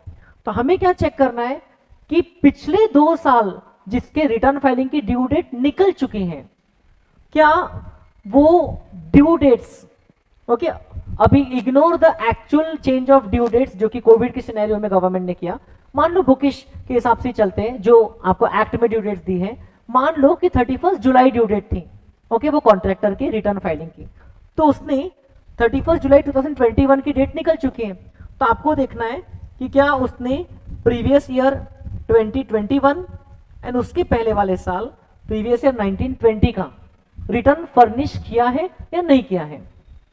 ओके, मान लो उसने दोनों साल का रिटर्न फर्निश नहीं किया एंड ये दोनों साल में उसका टीडीएस प्लस टीसीएस का जो अमाउंट है it is in excess of 50,000, मतलब वो पर्सन का जो टैक्स डिडक्टेड है, ओके, या उसके थ्रू जो टैक्स कलेक्टेड है वो 50,000 रुपीज से ज्यादा है। किसका, ये स्पेसिफाइड पर्सन का। देखो आपको लिखा है कि रिटर्न्स जिसका टाइम एक्सपायर हो चुका है, 2 साल से रिटर्न फाइल नहीं किया, and the aggregate of TDS and TCS in his case is rupees 50,000 or more in each of these 2 previous years. तो टीडीएस एंड टीसीएस इसका 50,000 से ज्यादा था, फिर भी उसने रिटर्न फाइल नहीं किया, तो ये हो गया specified person. So this is a measure to identify such persons and to increase the TDS rates. उन लोगों का टैक्स ज्यादा रेट से काटेंगे जिनका टैक्स वैसे तो डिडक्ट होता है लेकिन वो लोग फिर भी रिटर्न फाइल नहीं करते, या जिनके पैन नंबर से टैक्स कलेक्ट तो होता है लेकिन वो फिर भी अपना रिटर्न फाइल करके उसका क्रेडिट क्लेम नहीं करते। तो अगर टीडीएस टीसीएस का अमाउंट 50,000 से ज्यादा है दोनों साल में, पिछले दोनों साल जिसका उन्होंने रिटर्न ड्यू हो गया था लेकिन फर्निश नहीं किया है, तो वो पर्सन बन जाते हैं स्पेसिफाइड पर्सन। तो ऐसे स्पेसिफाइड पर्सन को पे करते वक्त जो पेयर होता है उसको हम डिडक्टर भी बोल सकते हैं, they have to deduct tax at a higher rate as specified under section 206 AB, and ऐसे ही पर्सन को हम लोग स्पेसिफाइड पर्सन बोलते हैं फ्रॉम टीसीएस पर्सपेक्टिव ऑल्सो। तो ऐसे केस में कलेक्टर को जो उनसे या उनका जो सेलर है जो उनसे इनकम रिसीव कर रहा है तो उनको उससे टैक्स कलेक्ट करना पड़ेगा at a higher rate as specified under section 206 CCA। तो आप देखिए कि हायर रेट क्या रहेगा ऐसे पर्सन के लिए, तो 206 AB में लिखा है टीडीएस का हायर रेट रहेगा at twice the rate specified in the relevant provisions of the act. जो एक्ट की प्रोविजन में रेट लिखा है उसका डबल रेट, या तो twice the rates or rates in force as per the finance act. कुछ टीडीएस के प्रोविजन का रेट फाइनेंस एक्ट में आता है पार्ट 2 में, है ना, शेड्यूल 1 के पार्ट 2 में, or at 5% whichever is highest. तो फॉर एग्जाम्पल अगर से सेक्शन 194A में पेमेंट कर रहे इंटरेस्ट का, तो इंटरेस्ट का जो रेट है वो 10% बताया गया है, तो 10% का डबल होता है 20%, तो 20% का रेट एप्लीकेबल हो जाएगा। मान लो कॉन्ट्रैक्टर को पेमेंट कर रहे हैं एंड वो कॉन्ट्रैक्टर से इंडिविजुअली एचओएफ है, तो उसका रेट कितना होता है 1%, 1% का डबल होता है 2%, तो 2% और 5% विच एवर इज हायर, तो ऐसे केस में 5% से टीडीएस टैक्स डिडक्ट करेंगे ऐसे पर्सन का। एंड टीसीएस में क्या बोला है, उनका टैक्स कलेक्ट किया जाएगा again similarly at twice the rate specified in the provision of the act or at 5% whichever is higher. तो जो रेट एप्लीकेबल रहेगा ना टीसीएस का टैक्स कलेक्शन का वो ज्यादा रहेगा, okay, that rate will be higher. तो ये आपको टीडीएस के हायर रेट के लिए एंड टीसीएस के हायर रेट के लिए ये प्रोविजन एप्लीकेबल हो जाता है, राइट। फर्दर लिखा है if pan not provided and other provision also applicable, मतलब कि कौन सा प्रोविजन, इनकम टीडीएस के लिए 206AA है, तो अगर वो सामने वाले पर्सन ने अपना पैन भी प्रोवाइड नहीं किया एंड 206AA एप्लीकेबल हो गया, तो ऐसे केस में तो tax shall be deducted at higher of the two rates provided in this section and in section 206AA। तो ये सेक्शन के हिसाब से जो रेट आ रहा है या तो फिर 206AA के हिसाब से जो 20% वाला रेट आ रहा है उसके हिसाब से उनका टैक्स डिडक्ट करेंगे। सो मतलब 206AA और 206AB which ever is higher, है ना, उस रेट से उनका टैक्स डिडक्ट करना है। एंड वैसे ही टीसीएस जो कलेक्ट करते हैं उनके लिए भी ऐसा प्रोविजन है, सेक्शन 206CC वाला प्रोविजन है कि अगर सामने वाले एंटिटी ने पैन प्रोवाइड नहीं किया तो उसका भी टैक्स कलेक्ट करते हैं at a higher rate as per section 206CC। तो आपको लिखा है if the provisions of section 206CC is applicable to a specified person in addition to the provision of this section, tax shall be collected at the higher of the two rates, मतलब कि 206CCA और section 206CC whichever is higher वो वाला rate लग जाएगा, उससे tax collect करना है। तो ये प्रोविजन जो है ये ऐसे लोगों को आइडेंटिफाई करके उन लोगों का और टैक्स डिडक्ट या कलेक्ट करने के लिए है जिन लोगों का पिछले 2 साल से टीडीएस प्लस टीसीएस का अमाउंट 50,000 से ज्यादा आ रहा है, फिर भी वो लोग पिछले 2 साल के रिटर्न की ड्यू डेट निकलने के बावजूद रिटर्न फाइल नहीं किए हैं। तो डिडक्टर्स एंड कलेक्टर्स के ऊपर में रिस्पॉन्सिबिलिटी डाल दी गई है। एंड स्पेसिफाइड पर्सन मतलब कि जो डिफॉल्टर्स है इनके डेफिनेशन से ऐसे एक नॉन रेसिडेंट को एक्सक्लूड कर दिया जिसका इंडिया में कोई परमानेंट एस्टेब्लिशमेंट नहीं है, तो such non residents have been excluded from the definition of specified person. Okay, permanent establishment मतलब होता है fixed place of business through which the business of the enterprise is wholly or partly carried on. तो अगर उनका India में permanent establishment नहीं है और वो नॉन रेसिडेंट है तो फिर उन पे ये 206AB या 206CCA ये provision as a specified person apply नहीं होगा, तो उनको इतना माफी दे दी, छूट दे दी। तो ये नया प्रोविजन है जो फाइनेंस एक्ट 2021 से लागू हुआ है with effect from 1 July 2021। Okay, and अब क्योंकि 206AB लागू हो जाता है तो टीडीएस का रेट मतलब जितने इसके अलावा जो बाकी के जो टीडीएस के सेक्शन से उसमें हायर रेट एप्लीकेबल हो जाएगा, इजंट इट। तो आपको वहां पर सेक्शन 194IB में उन्होंने बोल दिया है कि 194IB में क्या होता है, जब मंथली रेंट 50,000 से ज्यादा है एंड जो पेयर है वो इंडिविजुअल एचओएफ है जो अदरवाइज जिसका टर्नओवर 1 करोड़ रुपीज से कम है बिजनेस में, ओके, एंड प्रोफेशन में या तो फिर प्रोफेशन में 50 लाख से कम है, तो जिसपे अदरवाइज रेंट पे सेक्शन 194I जो है वो एप्लीकेबल नहीं होता है, तो वैसे पर्सन को 50,000 पर मंथ या उससे ज्यादा का रेंट रहता है तो उसको उस पर टैक्स डिडक्ट करना पड़ता है अंडर सेक्शन 194IB। बट वो टैक्स डिडक्ट करता है इन द लास्ट इंस्टॉलमेंट, या तो वो साल की लास्ट इंस्टॉलमेंट रहती है या तो वो टेनेंसी की लास्ट इंस्टॉलमेंट रहती है जो उस साल में आ रही है ना।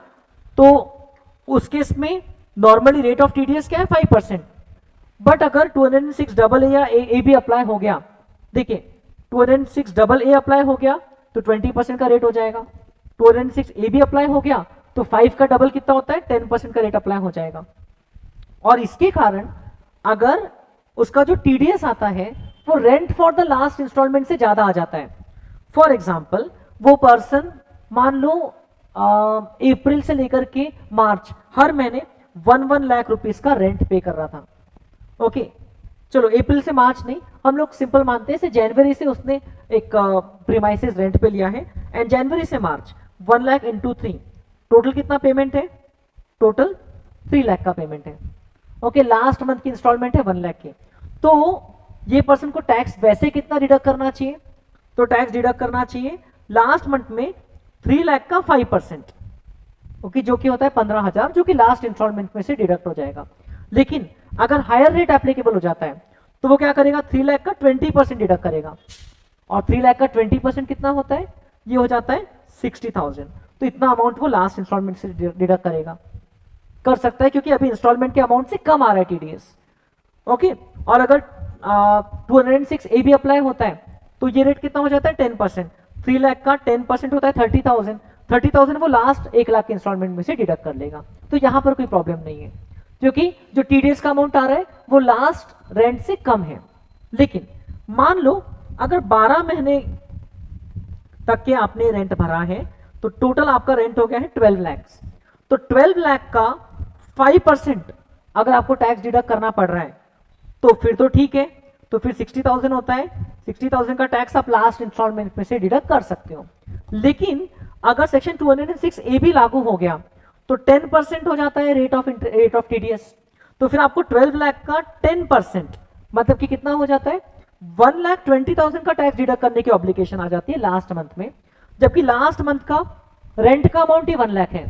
तो ऐसे केस में उनको बोला गया है कि the TDS for the last month need not exceed the rent amount even if this provisions are applicable. So maximum TDS will be the rent of the last month. तो फिर TDS will be restricted to 1 lakh rupees. ये अगर 206 double apply हो गया and 20% का rate लग गया तो 2,40,000 का टैक्स डिडक्ट करने की लाइबिलिटी आ जाएगी ऑन 1 लाख रेंट। तो ऐसे केस में TDS amount will be restricted to rupees 1 lakh. तो ये इन लोगों को थोड़ी सी एक कन्वीनियंस के लिए यहाँ पर छूट दी है, जो असेसीज को हायर रेट पे टैक्स डिडक्ट करना है, तो क्योंकि इन लोगों को टैक्स लास्ट इंस्टॉलमेंट में डिडक्ट करना होता है, लास्ट रेंट के इंस्टॉलमेंट में डिडक्ट करना होता है। तो वो इंस्टॉलमेंट से ज्यादा अगर टीडीएस का अमाउंट जा रहा है तो फिर in that case the TDS amount shall be restricted to the amount of rent. Okay, तो ये आपको दिया हुआ है। देन हम लोग बात करते हैं दो इंपॉर्टेंट सेक्शंस की, नए सेक्शंस की, 194P एंड 194Q, जो कि इस साल इंसर्ट हुए हैं with effect from 194P 1 April 2021 से आया है एंड 194Q 1 जुलाई 2021 से आया है। तो आप देख लीजिए टीडीएस के दो नए सेक्शन से क्या है। सेक्शन 194P में बैंक्स के ऊपर में टैक्स डिडक्ट करने की लायबिलिटी आ गई है अगर वो एक स्पेसिफाइड सीनियर सिटीजन को पेमेंट करते हैं। किस चीज का पेमेंट करते हैं? Pension along with interest. Okay, वो लोग तो इंटरेस्ट का पेमेंट करेंगे, पेंशन तो उनको एम्प्लॉयर से आएगा, लेकिन उसी बैंक अकाउंट में पेंशन आता है। तो वो लोग इंटरेस्ट पे करते वक्त ऐसे स्पेसिफाइड सीनियर सिटीजन का टैक्स डिडक्ट करने के लिए लायबल है। आप देखिए, ये स्पेसिफाइड सीनियर सिटीजन की डेफिनेशन दी है, और ये मुझे याद है ये बजट की स्पीच मैंने लाइव देखा था, तो जो हमारे फाइनेंस मिनिस्टर है उन्होंने उस समय ये बहुत एकदम उसका क्रेडिट लेते हुए बताया था कि जो सीनियर सिटीजन की एज 75 से ज्यादा है, ओके, अब ये नया कैटेगरी आ गया है ना, हम लोग ने 60 की एज का कैटेगरी देखा है, 80 की एज वाला कैटेगरी देखा है, अब एक नया कैटेगरी आ गया कि सीनियर सिटीजन की एज 75 ईयर्स और मोर है at any time during the previous year, first point, and who is having income of the nature of pension and no other income. उनके पास में पेंशन की ही income है, okay, जो उनको उनके पास्ट एम्प्लॉयर से मिल रही है। No other income except the income of the nature of interest received or receivable from any account maintained by such individual in the same specified bank in which he is receiving his pension income।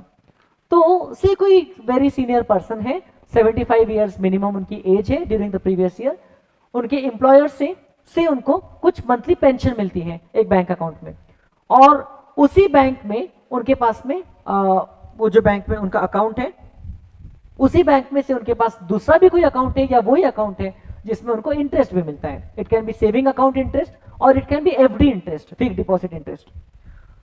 तो उनकी दो ही income हुई है, pension income जो उसी bank account में आ रही है उनके, और एफडी इंटरेस्ट या सेविंग अकाउंट इंटरेस्ट जो उसी बैंक से उनको मिल रही है। And he has furnished a declaration to the specified bank containing such particulars in such form and verified in such manner as may be specified, as may be prescribed। तो और अगर ऐसे स्पेसिफाइड सीनियर सिटीजन ने bank को अपनी ये details बता दिया है, ओके, जो रिस्पेक्टिव फॉर्म उसके लिए प्रिस्क्राइब किया जाएगा उसके अंदर में, तो ऐसे केस में ये जो स्पेसिफाइड सीनियर सिटीजन है इनको बैंक पेंशन नहीं दे रहा है। देखो पेंशन तो एम्प्लॉयर से आ रहा है, लेकिन बैंक उनको इंटरेस्ट देगा, एंड बैंक को ये पता है कि उनकी पेंशन इनकम कितनी आ रही है, एंड कंडीशन ये है कि उनकी और कोई बैंक में और कोई इनकम नहीं आना चाहिए, ओके, और कोई इनकम उनकी होना भी नहीं चाहिए। तो ऐसे सीनियर सिटीजन का जो स्पेसिफाइड बैंक है वो ही टैक्स डिडक्ट कर लेगा by considering the aggregate income including the pension income as well as interest income. तो वो उनका टोटल इनकम कैलकुलेट करेगा और उस पर टैक्स कितना आता है कैलकुलेट करेगा as per the tax rates in force, and उसके हिसाब से उनका टैक्स डिडक्ट कर लेगा। तो at the time of payment of interest tax deduct करना पड़ेगा। कितना अमाउंट विदाउट टैक्स डिडक्शन पे कर सकते हैं, तो बेसिक एग्जेम्पशन लिमिट आपको पता है 60 से 80 के बीच के एज के जो लोग इनके लिए 3 लाख होती है, 80 प्लस वालों के लिए 5 लाख होती है। उतने अमाउंट तक के बिना टैक्स डिडक्ट करे पे कर दो, क्योंकि अगर उनकी इनकम बेसिक एग्जेम्पशन लिमिट के अंदर ही आ रही है, ओके, या उनका टैक्स पेबल नहीं ला रहा है, तो फिर उनका टैक्स डिडक्ट करने की जरूरत नहीं है।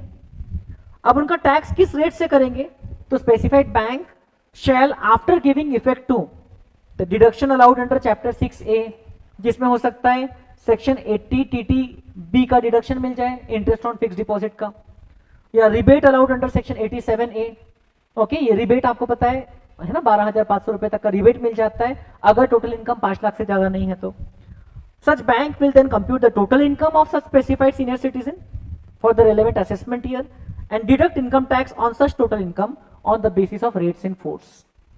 तो ऐसे केस में वो स्पेसिफाइड सीनियर सिटीजन बैंक को इन्फॉर्म कर देते हैं कि हमको सिर्फ पेंशन इनकम हो रही जो आपके बैंक में आ रही है, एंड आपके बैंक से इंटरेस्ट इनकम हो रही, इसके अलावा हमको और कोई इनकम नहीं हो रही। तो फिर देन बैंक के ऊपर जिम्मेदारी है कि उनको उनका टैक्स डिडक्ट करना है एंड गवर्नमेंट के पास डिपॉजिट करना है, एंड ऐसे सीनियर सिटीजन्स को रिटर्न फाइलिंग की रिक्वायरमेंट से भी एग्जेम्पशन मिल जाता है। आपको लिखा है provisions of section 139 in respect of filing of return of income shall not apply to such specified senior citizen for the assessment year relevant to the previous year in which the tax has been deducted under section 194P। तो अगर section 194P में उनका tax deduct हो चुका है तो उनको फिर रिटर्न फाइल करने की जरूरत नहीं है, क्योंकि उनकी पूरी इनकम को बैंक ने कंसीडर करके ही उनका टैक्स बराबर डिडक्ट किया है। Is it clear? तो इसके ऊपर बेस्ड मैं आपको एक क्वेश्चन करवा देता हूं, क्वेश्चन हम लोग डिस्कस कर लेते हैं जो आईसीआई के मटेरियल का है। Mister Sharma, a resident Indian aged 77 years gets a pension of 52,000 rupees per month from the UP state government। अब देखिए मंथली पेंशन जो मिलती है वो टैक्सेबल होती है। The same is credited to his saving account in SBI Lucknow branch। In addition he gets interest at 8% on fixed deposit of 20 lakhs with the said bank। उसी bank में उनका fix deposit भी है जहां से उनको 8% का इंटरेस्ट मिलता है। Out of the deposit of 20 lakh rupees 2 lakh rupees represents 5-year term deposit made by him on 1/4/2021। तो ये सेक्शन 80C के डिडक्शन के काम का आइटम है। अगर 5-year term डिपॉजिट करते तो उसका आपको 80C में 1.5 लाख रुपए तक का डिडक्शन मिल जाता है। तो इंटरेस्ट ऑन सेविंग अकाउंट भी जो है वो 9,500 लिखा है। तो इनकी सिर्फ 3 इनकम है, pension income, FD interest and saving account interest. From the above facts compute the total income and tax liability assuming that he has not opted for section 115 BAC। What would be the amount of tax deductible at source by SBI assuming that the same is a specified bank? Is Mr. Sharma required to file his return of income for assessment year 22-23 if tax deductible at source has been fully deducted? Examine। देखिए तो इनकी income कैसे निकालेंगे हम लोग? 52,000 into 12 pension income salary head में आती है माइनस स्टैंडर्ड डिडक्शन, तो ये हो गई इनकी सैलरी इनकम। फिक्स डिपॉजिट की इनकम 20 लाख का 8% प्लस सेविंग अकाउंट का इंटरेस्ट, तो टोटल हो गया 1,69,500। Gross total income 743,500। इसमें से एक सेक्शन 80C का डिडक्शन मिल जाएगा इन respect of term deposit, 5-year term deposit 1.5 lakh तक का, एंड 80 TTB में उनको जो इंटरेस्ट मिल रहा है अप टू मैक्सिमम 50,000 उनको डिडक्शन मिल जाएगा, है ना, क्योंकि 80 TTB में 50,000 की लिमिट है, and FD interest and saving account interest दोनों का आपको डिडक्शन मिलता है। तो ये टोटल डिडक्शन हो गया 543,500 इज इज इनकम। इस इनकम पे हम लोग उनका टैक्स निकाल लेंगे, है ना, टैक्स कंप्यूटेशन कर सकते हैं। 5 लाख इनके केस में देखिए 3 लाख तक के कुछ टैक्स नहीं, 3 लाख से 5 लाख पे 5% मतलब 10,000, एंड 5 लाख के ऊपर जो इनकम है उस पर 20%, 43,500 का 20% मतलब 18,700, उस पर सेस लग जाएगा, रिबेट नहीं मिलेगा क्योंकि इनकम 5 लाख से ज्यादा है। तो ये आ गई टैक्स लाइबिलिटी। अब बैंक के ऊपर में क्या रिस्पॉन्सिबिलिटी है? एसबीआई यहां पर स्पेसिफाइड बैंक बन जाती है, ओके, प्रोवाइडेड उनको ये जो मिस्टर शर्मा है वो नोटिफाई कर देते हैं। तो SBI is required to deduct tax at source under section 194P after considering the tax if any deducted on pension under section 192। हो सकता है ना उनके एम्प्लॉयर ने भी उनका टैक्स काटा होगा, तो उसको वो टैक्स को छोड़ के बाकी का अगर और टैक्स लाइबिलिटी बचती है तो वो बैंक को कट करना पड़ेगा, and remit the same to government. In such case, Mr. Sharma will not be liable to file return of income. However, आपको दूसरा पार्ट लिखा है, क्या आपका आंसर चेंज हो जाएगा अगर उनका फिक्स डिपॉजिट एसबीआई की बजाय कैनरा बैंक में है? मतलब पेंशन इनकम एसबीआई में आ रही है लेकिन फिक्स डिपॉजिट दूसरी बैंक में है, कैनरा बैंक में। तो in that case the answer will change. TDS liability SBI के ऊपर नहीं आएगी 194P वाली, क्योंकि फिर वो स्पेसिफाइड बैंक नहीं है, क्योंकि पर्सन की इनकम दूसरे भी कोई बैंक में आ रही है, ठीक है, फिर ये पर्सन को अपना रिटर्न फाइल करना पड़ेगा। हाँ, लेकिन एसबीआई वो केस में सेक्शन 194A जो है ना, इंटरेस्ट पे जो टैक्स डिडक्ट करती है, तो क्योंकि 1,60,000 का इंटरेस्ट ऑन फिक्स डिपॉजिट है तो उस पर टैक्स जरूर डिडक्ट करने के लिए लायबल रहेगी। तो fix deposit is other then in a bank other than SBI, तो फिर 194P अप्लाई नहीं होगा। लेकिन हाँ, सेक्शन 192 का टीडीएस एम्प्लॉयर कट कर सकता है। एंड कैनरा बैंक जो है, हाँ कैनरा बैंक में फिक्स डिपॉजिट है, तो कैनरा बैंक जो फिक्स डिपॉजिट पे इंटरेस्ट देगी उस पर वो 10% से सेक्शन 194A में टैक्स डिडक्ट करने के लिए लायबल रहेगी, क्योंकि एफडी इंटरेस्ट 50,000 से ज्यादा है। अगर 50,000 से कम रहता था तो 194A भी अप्लाई नहीं होता था। तो ऐसा आपको कॉम्प्रिहेंसिवली ये चीज को समझना है। प्रोविजन इतना ही है, आप लोगों की जो नोट्स का फॉर्मेट है मैंने उसी में इसको प्रॉपर्ली रखा है ताकि आपके अंडरस्टैंडिंग में आपको इजी लगे। आई रियली होप ये अमेंडमेंट नोट से आपको काफी बेनिफिट होगा। एंड लास्ट अमेंडमेंट जो हम लोगों को इनकम टैक्स का देखना है, that is another new section 194Q inserted by finance act 2021। आप लोगों को याद होगा हम लोग एक सेक्शन 206C(1H) पढ़ चुके हैं टीसीएस के रिस्पेक्ट में, सेक्शन 206C(1H), जिसमें टैक्स कलेक्टर को एक्स्ट्रा टैक्स कलेक्ट करना पड़ता है। आई मीन जो सेलर रहता है उसको टैक्स कलेक्ट करना पड़ता है अगर वो सेलर का टर्नओवर 10 करोड़ के ऊपर है तो। अब यहां पर हम लोग बायर के एंगल से बात कर रहे हैं। परचेस ऑफ गुड्स में अब टीडीएस भी एप्लीकेबल हो चुका है। टीसीएस तो है अगर सेलर का टर्नओवर 10 करोड़ के ऊपर है तो, अब टीडीएस आ जाएगा अगर बायर का टर्नओवर 10 करोड़ के ऊपर है तो। आपको लिखा है कौन डिडक्ट करने के लिए लायबल है? Any person being a buyer. Buyer means a person whose total sales, gross receipts or turnover from the business carried on by him exceeds ₹10 crore during the financial year. पिछले साल का टर्नओवर उसका 10 करोड़ से ज्यादा है तो। Okay, not being a person as a central government में notified, तो कुछ कुछ लोगों को गवर्नमेंट नोटिफाई कर देगी, उनको 194Q में टीडीएस की लायबिलिटी नहीं आएगी। तो अगर ये बायर किसी भी सेलर को जो एक रेसिडेंट पर्सन है अगर उसको गुड्स का पेमेंट कर रहा है, ओके, या उनको क्रेडिट कर रहा है at the time of credit or at the time of payment whichever is earlier, where the amount exceeds 50 lakh in the previous year, 50 lakh रुपए से ज्यादा का ट्रांजेक्शन कर रहा है ये बायर कोई सेलर से, तो फिर उसको 0.1% के रेट पे 50 लाख रुपए के ऊपर वाले पोर्शन पे टैक्स डिडक्ट करना होगा। 0.1% का रेट है यहां पर। ओके, एंड ये प्रोविजन कब अप्लाई नहीं होगा? अगर टैक्स कोई और प्रोविजन में डिडक्टिबल है तो। ओके, कोई और प्रोविजन में टीडीएस एप्लीकेबल है तो सेक्शन 194Q अप्लाई नहीं होगा, या टैक्स कोई और प्रोविजन में कलेक्टिबल है तो, एक्सेप्ट फॉर 206C(1H), जिसमें ऐसा ही प्रोविजन है जब सेलर को टैक्स कलेक्ट करना होता है। तो अगर 206C(1H) एंड 194Q दोनों अप्लाई हो रहे हैं तो उसमें से 194Q विल बी वैलिड, मतलब ये एप्लीकेबल रहेगा। 206C(1H) अप्लाई नहीं होगा, मतलब फिर बायर टैक्स डिडक्ट करेगा, सेलर टैक्स कलेक्ट नहीं करेगा। तो आपको लिखा है कि सीबीडीटी गाइडलाइंस इश्यू कर सकती है, ओके, कोई डिफिकल्टी को रिमूव करने के लिए। एंड ये गाइडलाइंस जो है it will become binding on the income tax authorities and on the person liable to deduct tax. तो इस चीज का मैं आपको एक डायग्राम दिखा देता हूं, उसके बाद में हम लोग इसको कंक्लूड कर सकते हैं।